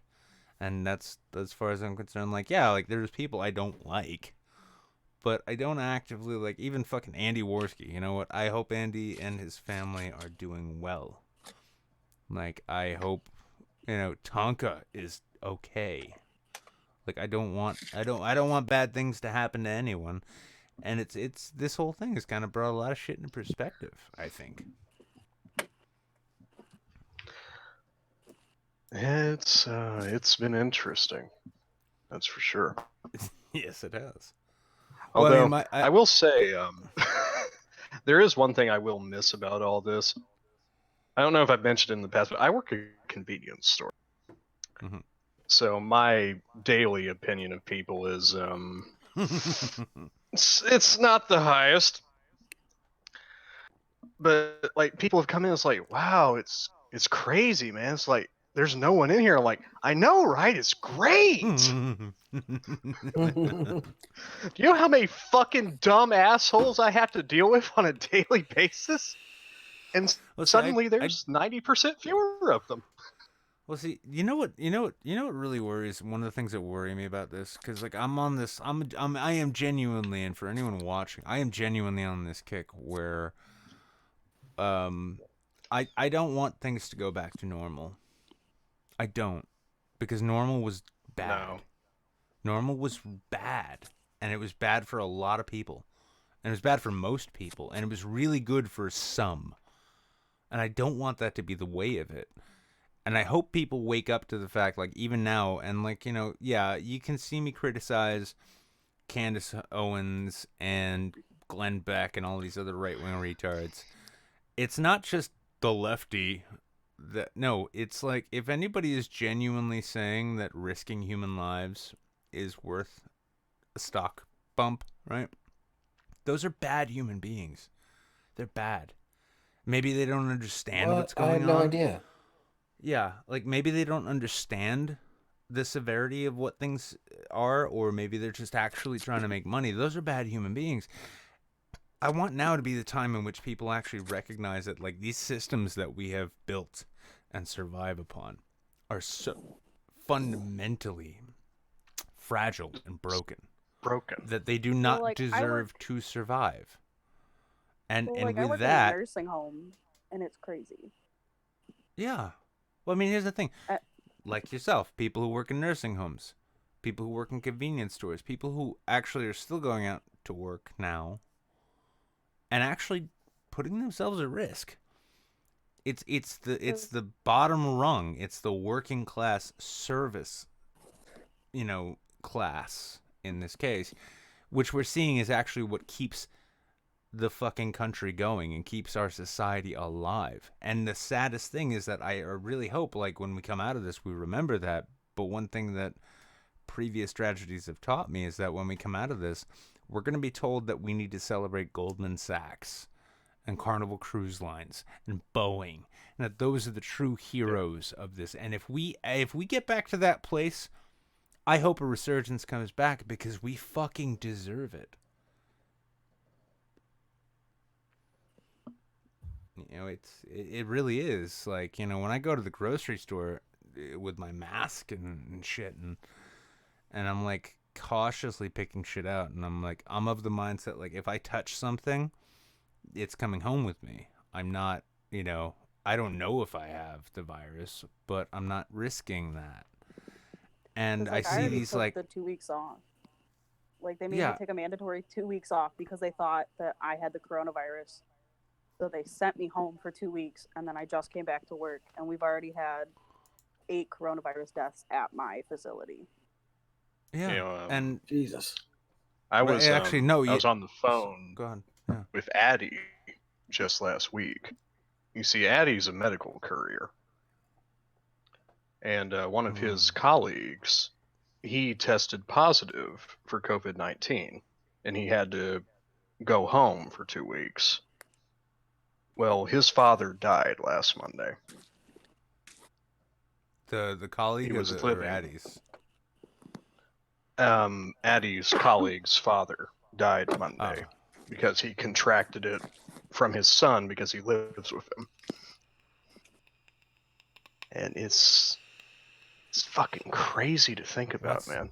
That's dude. I mean, that's the thing. Like I was talking earlier about how my neighbors and I have been hanging out together. One of my neighbors works in senior care, right?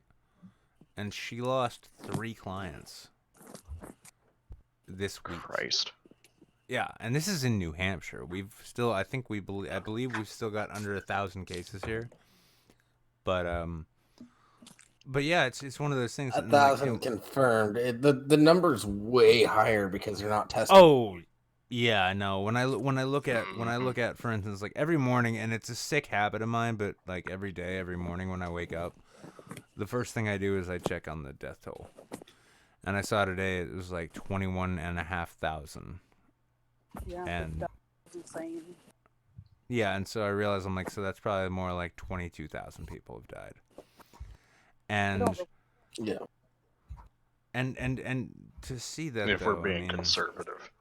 If we're being conservative, and here's the insane thing, and here's what really, this is another thing that twists my fucking nuts about media and new media and the way we're accustomed to shit.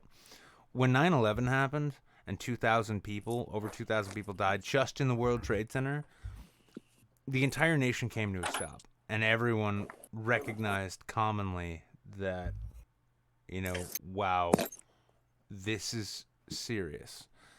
And now we've got over 20,000 people, over 22,000 people who have died. And you have these people out there. You have these Candace Owens types, these Mark Dices, running around being like, this is all a big hoax to undo our fucking gains in the conservative. I'm sorry. Please, can you kindly fuck yourself to death? Please. Just fucking fuck yourself to death and never tweet again, you sad sack pieces of shit. Because not only are you genuinely shitting on the memory of these dead who have died, and you're shitting on the despair that their families are suffering, but you're also going ahead and trying to use this entire thing just to push your fucking bullshit media agenda, hoping you can get more clicks. Please, Candace Owens, Mark Dice, please, kill yourself. Now, kill yourself. You will do the world a fucking favor. Whether coronavirus gets you or not, fucking do it now. Because you're inhumane pieces of shit, while most of the rest of the world is starting to come to the understanding that we are actually one fucking species. This virus doesn't give a fuck about border walls or fucking trade tariffs or any of the other shit that you found that you can get clicks by celebrating. It doesn't fucking care. It's going to kill you and everyone you love if it has the chance. And it's unthinking. Your idiot president goes ahead and says, it's a genius virus. No, it's not a genius virus. It's just a fucking virus, moron. It's just a fucking virus, and it will kill indiscriminately. And now is the time for us to actually drop this facade of bullshit that so many of us have been holding up as our fucking emperor's new robes. And pretending that, like, well, we need to get it under control here. But no, I'm sorry. Like, everyone else is starting to catch on to the fact that we're all human beings. And that we need to actually feel compassion for one another. And we need to be aware of one another's existence. And we need to respect one another. And the thing is, I don't want Candace Owens to catch coronavirus. Yeah, I want Candace Owens to kill herself, so shut the fuck up. But that's a different matter. But where we're at is like, we're in a serious situation where there are a lot of people who are realizing they can make a lot of money if they convince their audience that it's not serious. If we don't come out the other side of this, with a better understanding and respect for the fact that, like, we are in fact one species and we need to look out for each other. If we don't get that after this, either the resurgence of this when it's mutated or whatever next pandemic comes. Because I know everyone likes to think, oh, it's 100 years apart. Yeah, it's not gonna. That's it's not necessarily a 100-year span, but Yeah, when we come to the next one, it's gonna kill. It's gonna kill us if we don't understand it. And the thing is if it kills us because we failed to recognize our common humanity, we deserve to die. well, Flat out. one thing I've noticed in my neighborhood is when I first moved here, there was a bridge that was closed down, and it made it harder to get to this neighborhood. So like the neighborhood just kind of got together and cleaned up the neighborhood. This neighborhood used to be like really, really shitty. Now it's only kind of shitty. And then when the bridge reopened, like new businesses started popping up.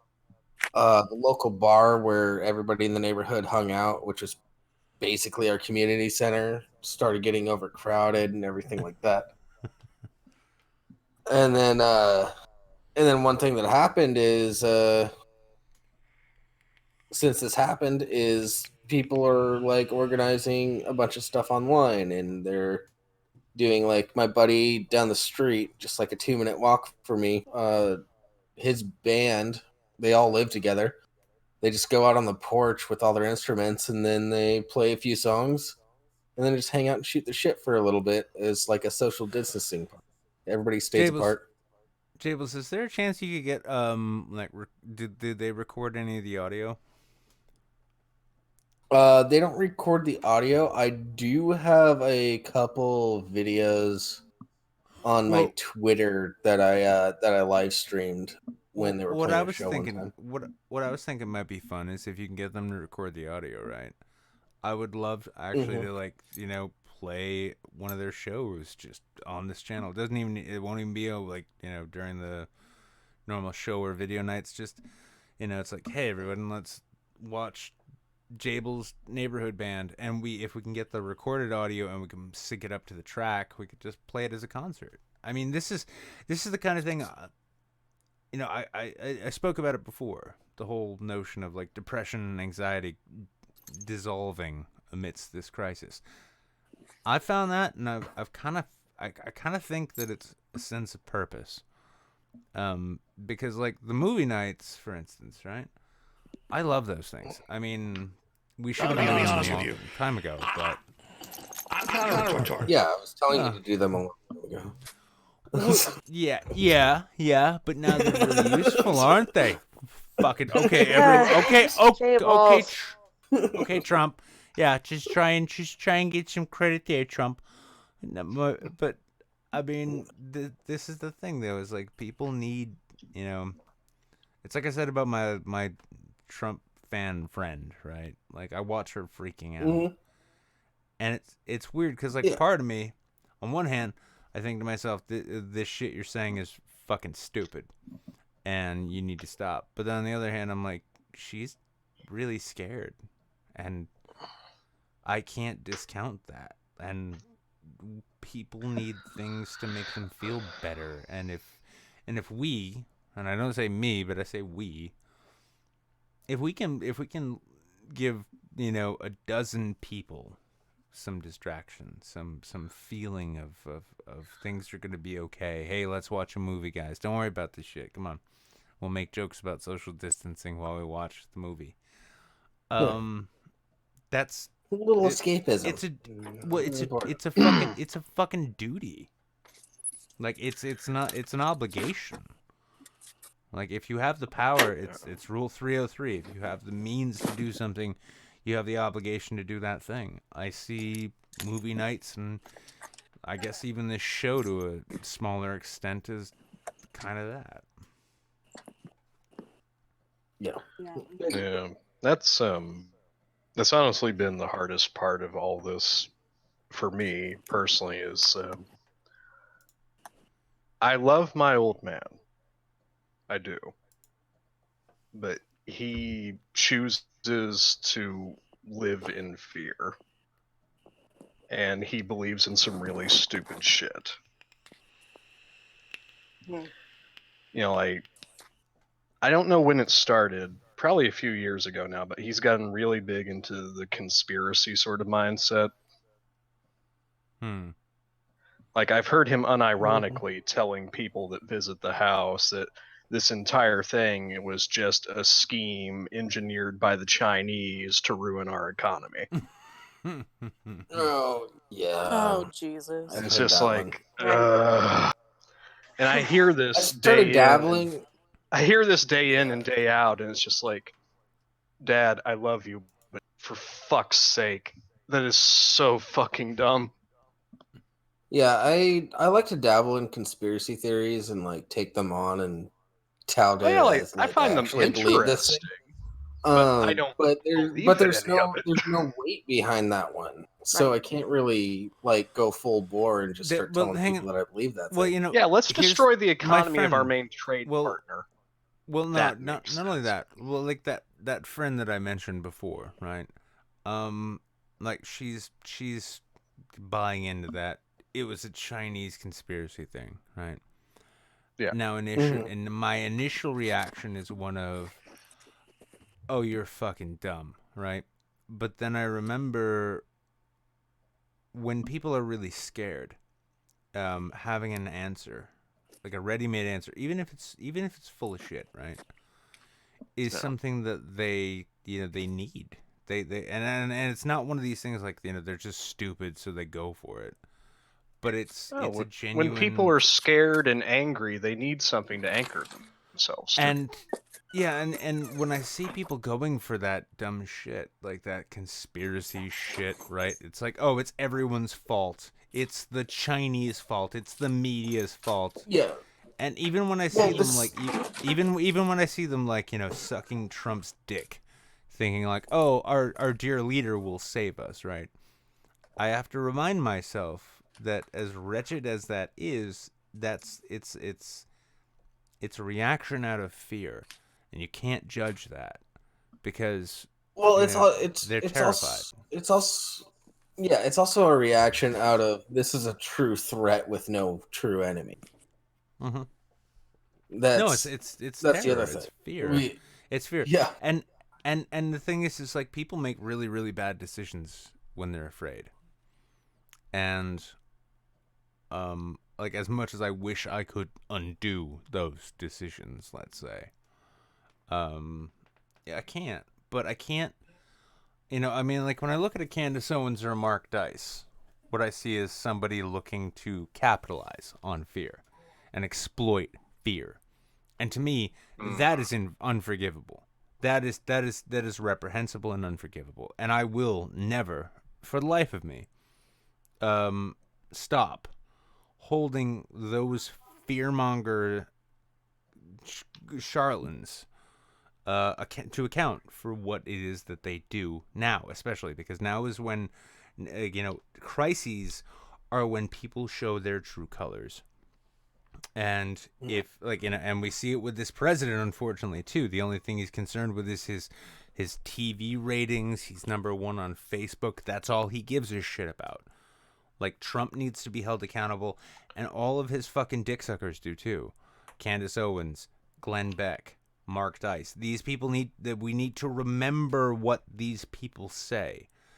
But then when we see the followers of these people, right? Like, I can't blame them entirely, because just like with my friend, and I love her dearly, and I hate watching her fall down these bullshit rabbit holes, but she is just scared. And I can't take someone who is acting out of fear, and I can't hold their dumb shit opinions and actions against them in the same way, because they're scared. And if my friends are scared and they're going down bad paths and going wrong places, like, I hold myself to account, because as their friend, it's my job to make them feel okay and safe. That's my job as their friend. And if I don't do it, I mean, there's no guarantee I can make it happen. But at the same time, it's my job. And if I can't, like, I'll hold myself accountable for that. Even if I shouldn't, but my opinion is that, like, if you're somebody with, if your head's on straight right now and both your eyes are working and you can see clearly and you have people in your life who are scared, your job is to take care of them. That's our job now. All of our jobs is to take care of each other. And if we don't, if we fail at that, or if we abandon that job, that's how we're doomed. It's not going to be the virus. It's going to be our failure to look out for each other. Regardless of what we think, regardless of what they think, that's our job. And I like that. It's weird. Yeah. I like that, though, because we should have been doing that all along. Yeah, Rimsky and I were talking, and we're going to start making a conscious effort to not cover anything coronavirus related as much as we can. It's all over the news, though, so it's like there may be an article or two at the most, but we're same reason why we don't talk about politics. It's that everybody talks about it. So we're looking towards providing a little bit of extra escapism through that. Yeah, I think you and I are on the same page with that one. All right, y'all. It's been real, but I gotta bounce. Oh, All well, right. yeah. I'm sorry I didn't give you the chance to say. Before you go, leave us with something. Come on. Well, after we watched the Sonic movie, I did decide to dye my hair bright blue. And if anybody wants to look at it, it's on the Discord in the Gaming 1 chat. It's a really crappy picture. If I get a chance to take a better picture, I will. That's sweet. I like it. Looks cool. I saw it. It's awesome. Yeah. Well, I'm Even glad. Ben colored his dog's hair with food coloring. Yeah, Ben colored his dog with food coloring. I'm glad that the Sonic movie has had such an impression. It's like, oh God, what have I done? No, it was What- literally, I was trying to decide what color to dye my hair, and my wife literally looked at me and said, "Well, you just watched Sonic with some of your good friends. Why don't we dye your hair blue?" It, honestly, like, it was the same. It was kind of similar to me, though. I went to the pharmacy. I went to see Rite Aid the other day to get just wine, and I saw this hair trimmer, like the beard hair trimmer. I'm like, ooh, it's only $20. I could afford that, yeah. And then I asked myself, I'm like, who am I trying to look good for? I don't go out. It doesn't matter. So fuck It's it. not like Dye any your of us hair. really care. And even when I did kind of go out, I only went out for like a couple shots of whiskey. That's it. Yeah. Fuck it. Dye your hair blue. Dye your hair blue. Fuck it. I'm gonna. I mean, fuck I it, should man. die- I go out every Why day not? and I only put in the bare minimum effort. I've got some hair dye that I haven't put in yet, but it's just burgundy, like a bright burgundy. Oh, the fake redhead.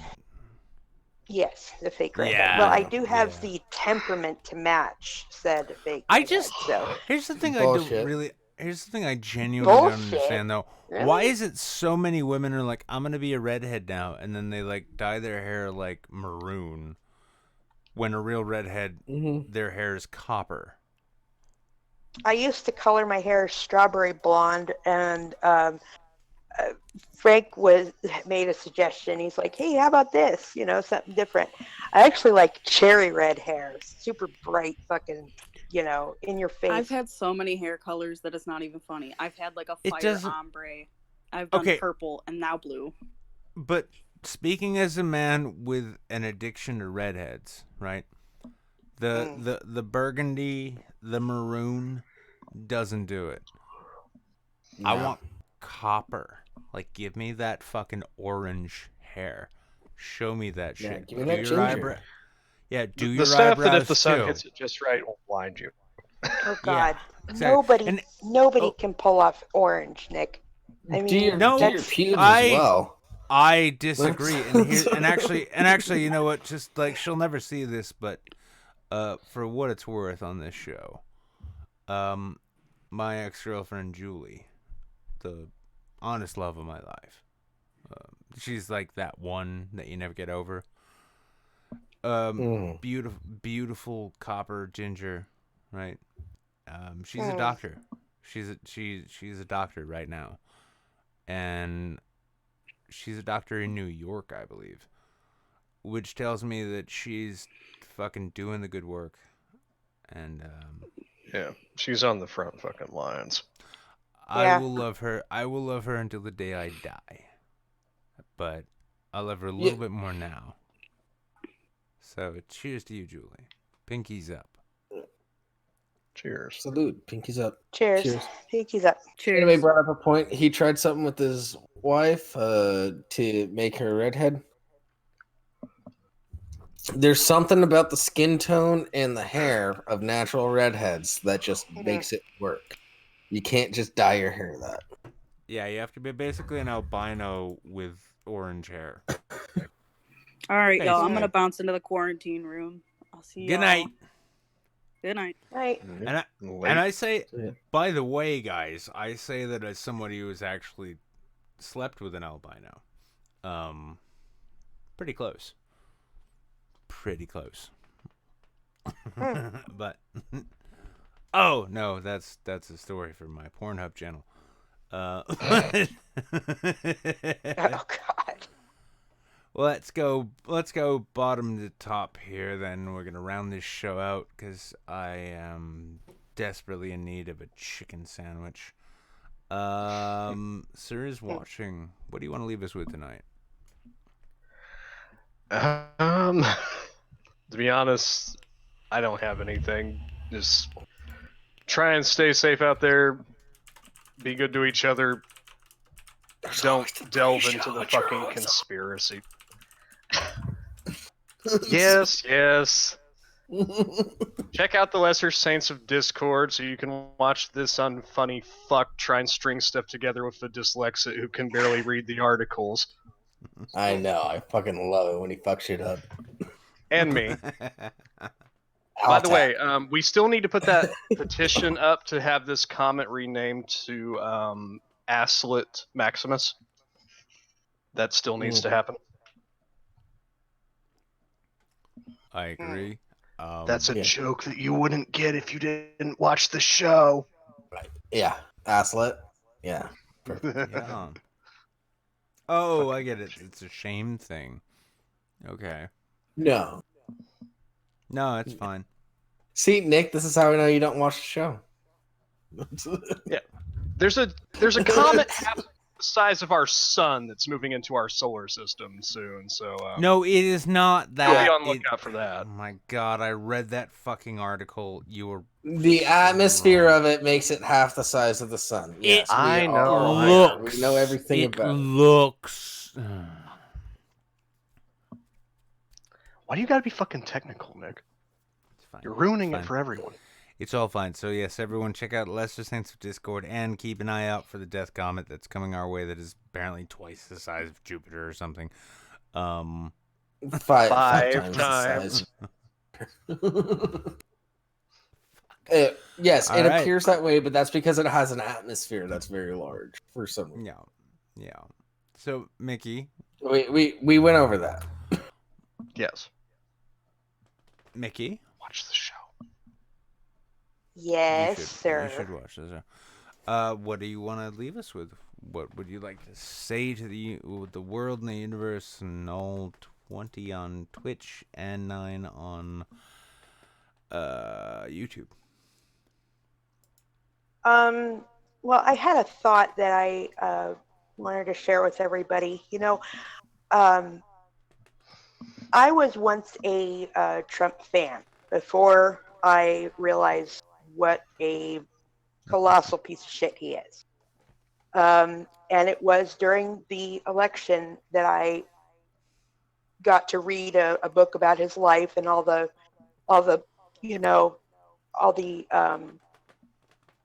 lack of responsibility, lack of education. I learned all about him during the election, and I had friends at the time that were supporting Trump, and I thought, you know, it really feels like he's just one of those guys that some of us can relate to in some regard.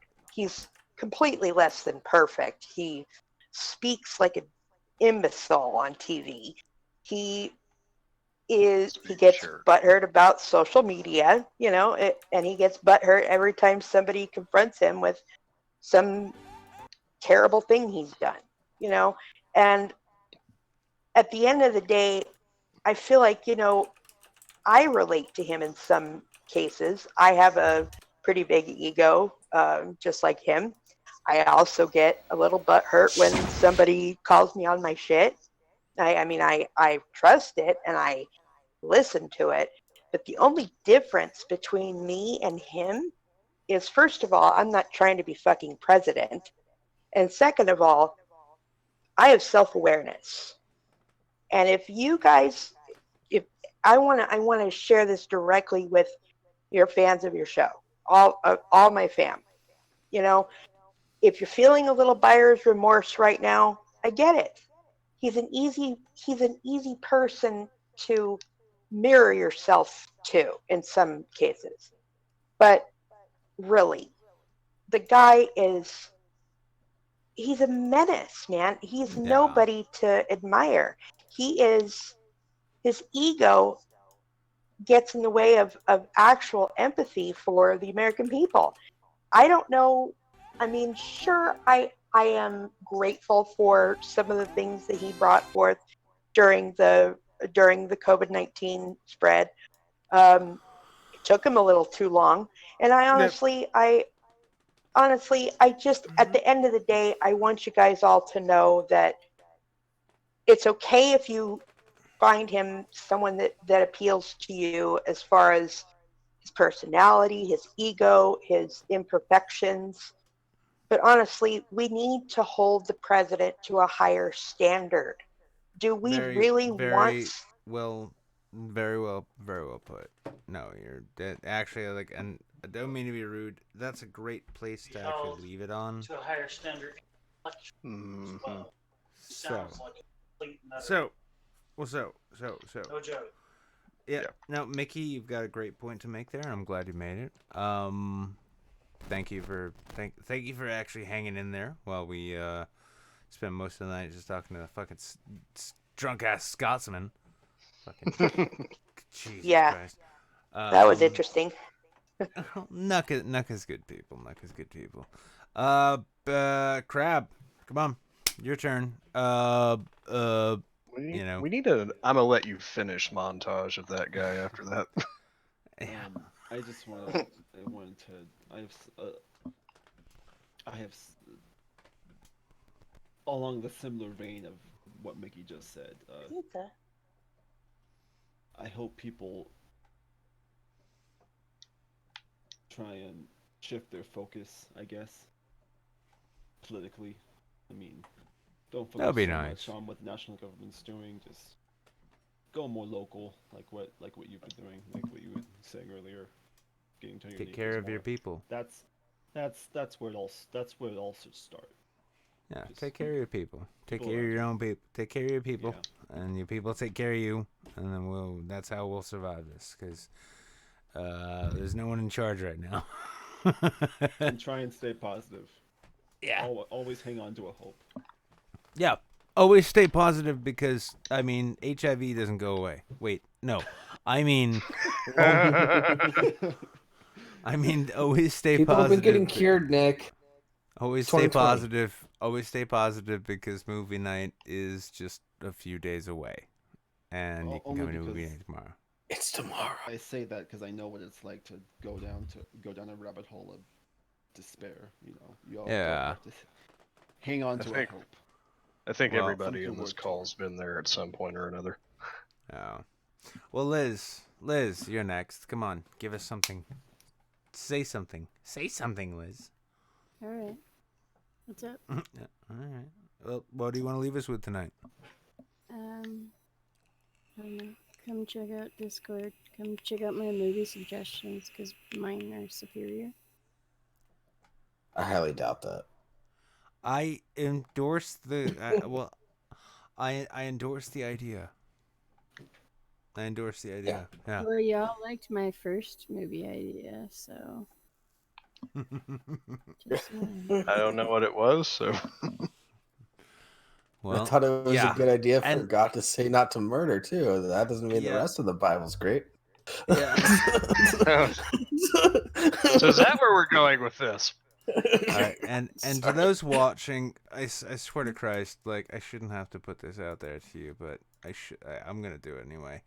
For those who are out there, join the Discord, and on Tuesdays and Saturdays, when you see people especially when you see people piling into viewing party, come join us. We're watching a movie, and we all should watch more movies. We can all watch Netflix until the cows come home. That's great. But to get to watch a movie half the time where either everyone is silently watching a good movie or we're all just commenting on how bad a thing we're watching is, it's all good. And join us, come on. Now is the time where we should all join in together for fun things. We need fun things. And that's a fun thing. And if you just want to watch the movie, there is a deafen button so you don't have to hear anybody else. Yeah. That's always an option. Exactly. Yeah. So, Jables, you got anything you want to say? Why am I giving you this chance? No, go ahead. That's fine. Jables, go ahead.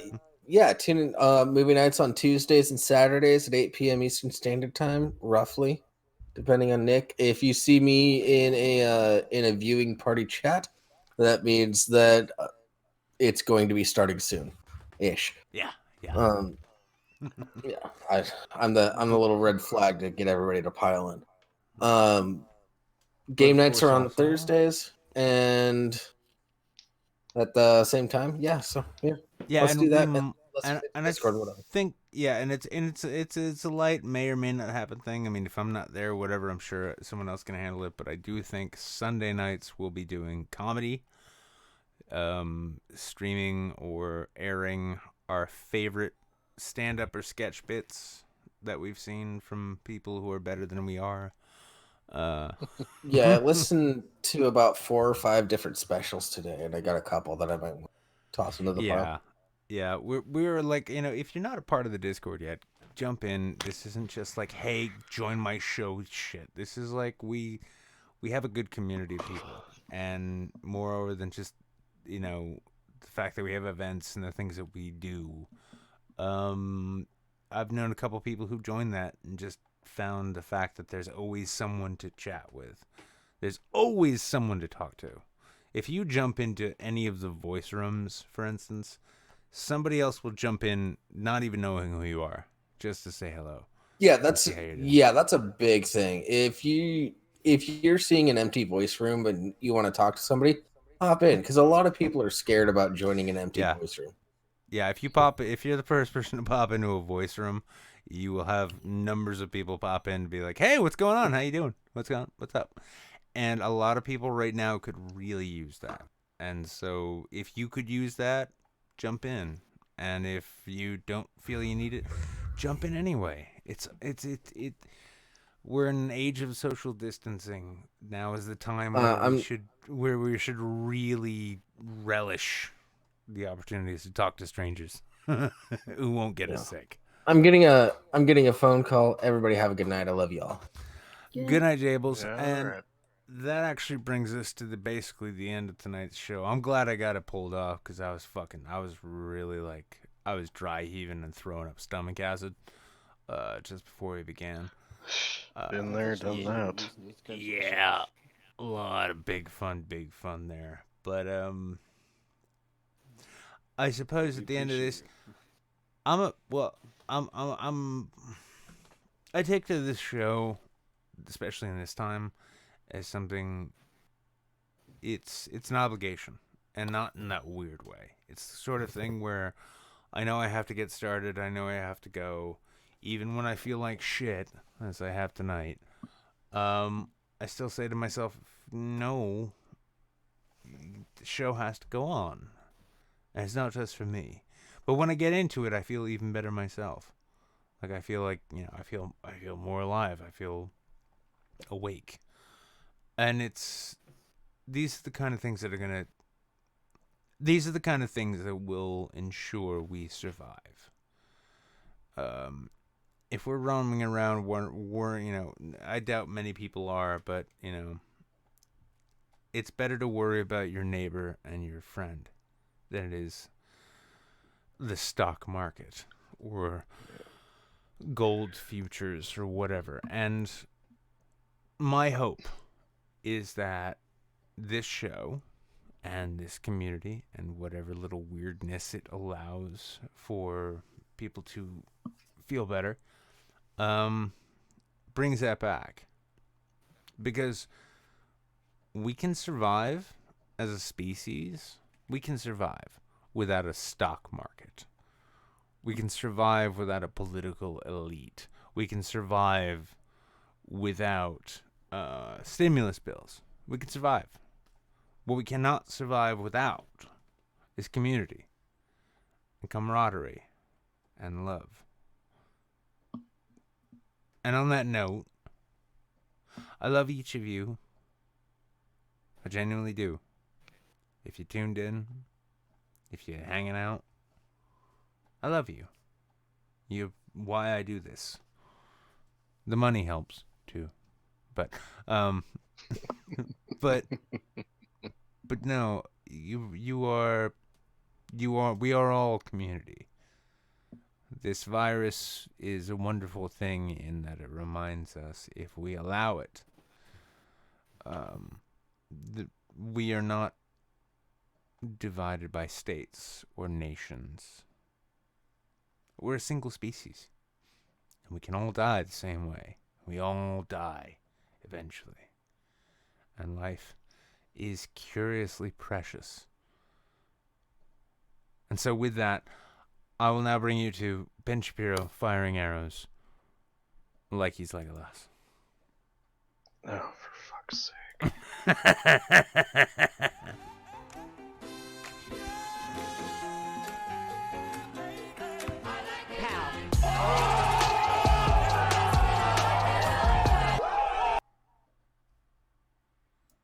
And now to see you all out in full honesty, here's the Wu-Tang Clan, reminding you it ain't nothing to fuck with. Good night, everyone. Hey.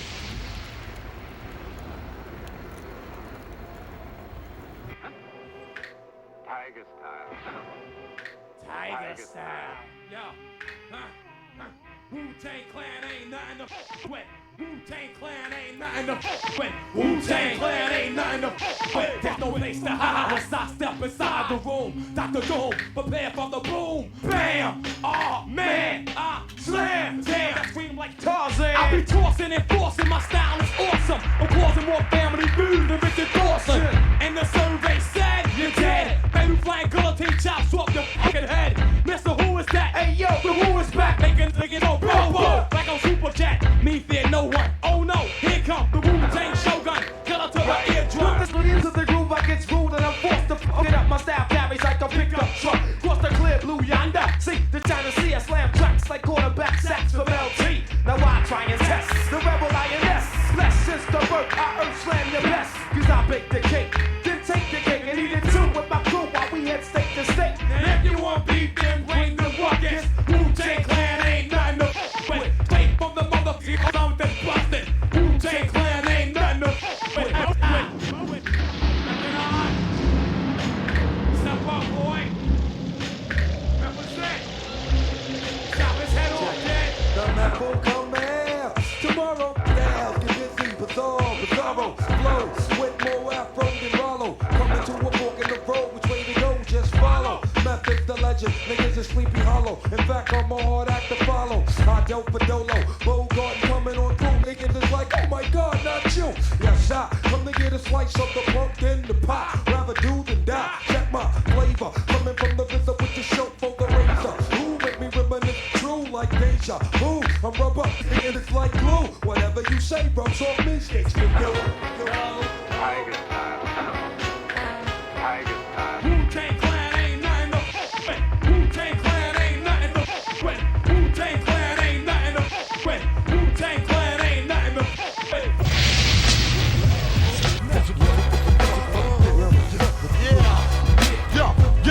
Yo, this the ODB, kid. New radio version for you, called Shame on the New.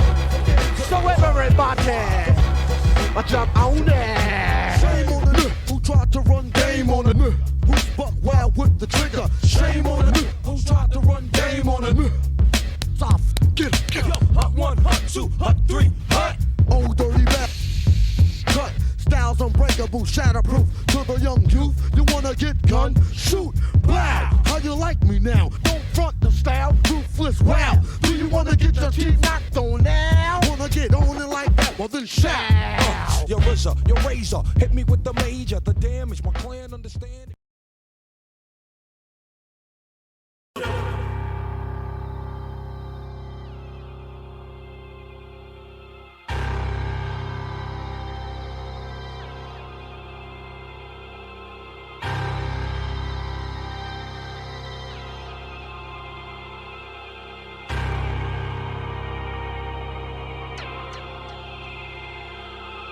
Our government has a firm policy not to capitulate to terrorist demands, that no concessions policy remains in force.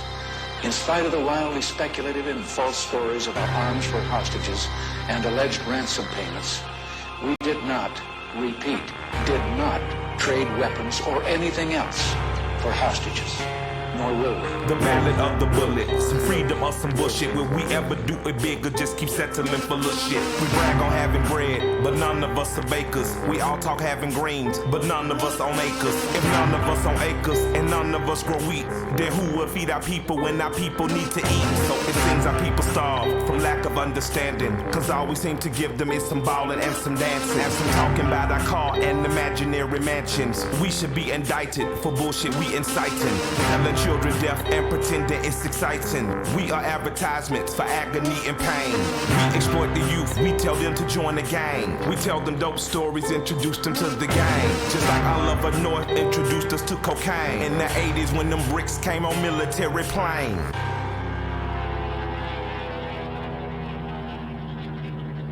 A few months ago, I told the American people I did not trade arms for hostages. My heart and my best intentions still tell me that's true, but the facts and the evidence tell me it is not. The end of the Reagan era, I'm like Lemma 12er, old enough to understand the shit had changed forever. They declared the war on drugs, like a war on terror, but what it really did was let the police terrorize whoever. But mostly black boys, but they would call us niggas, and lay us on our belly while they fingers on their triggers. They boots was on our head, they dogs was on our crotches, and they would beat us up if we had diamonds on our watches, and they would take our drugs and monies as they pick our pockets. I guess that's the privilege of policing for some profit. But thanks to Reaganomics, prison turned to profits, cause free labor's the cornerstone of U.S. economics. Cause slavery was abolished unless you are in prison. You think I ambush it and then read the 13th Amendment. Involuntary servitude and slavery it prohibits. That's why they giving drug offenders time in double digits. Ronald Reagan was an actor, not at all a factor, just an employee of the country's real masters. Just like the Bushes, Clinton and Obama, just another talking head telling lies on teleprompters. If you don't believe the theory, then argue with this logic. Why did Reagan and Obama both go after Gaddafi? We invading sovereign soil, going after oil. Taking countries is a hobby paid for by the oil lobby. Same as in Iraq and Afghanistan. And Ahmadinejad say they coming for Iran. They only love the rich and how they load the poor. If I say any more, they might be at my door. Who the fuck is that? Staring in my window, doing that surveillance on Mr. Michael Render. I'm dropping off the grid before they pump the lead. I leave you with 4 words, I'm glad Reagan dead.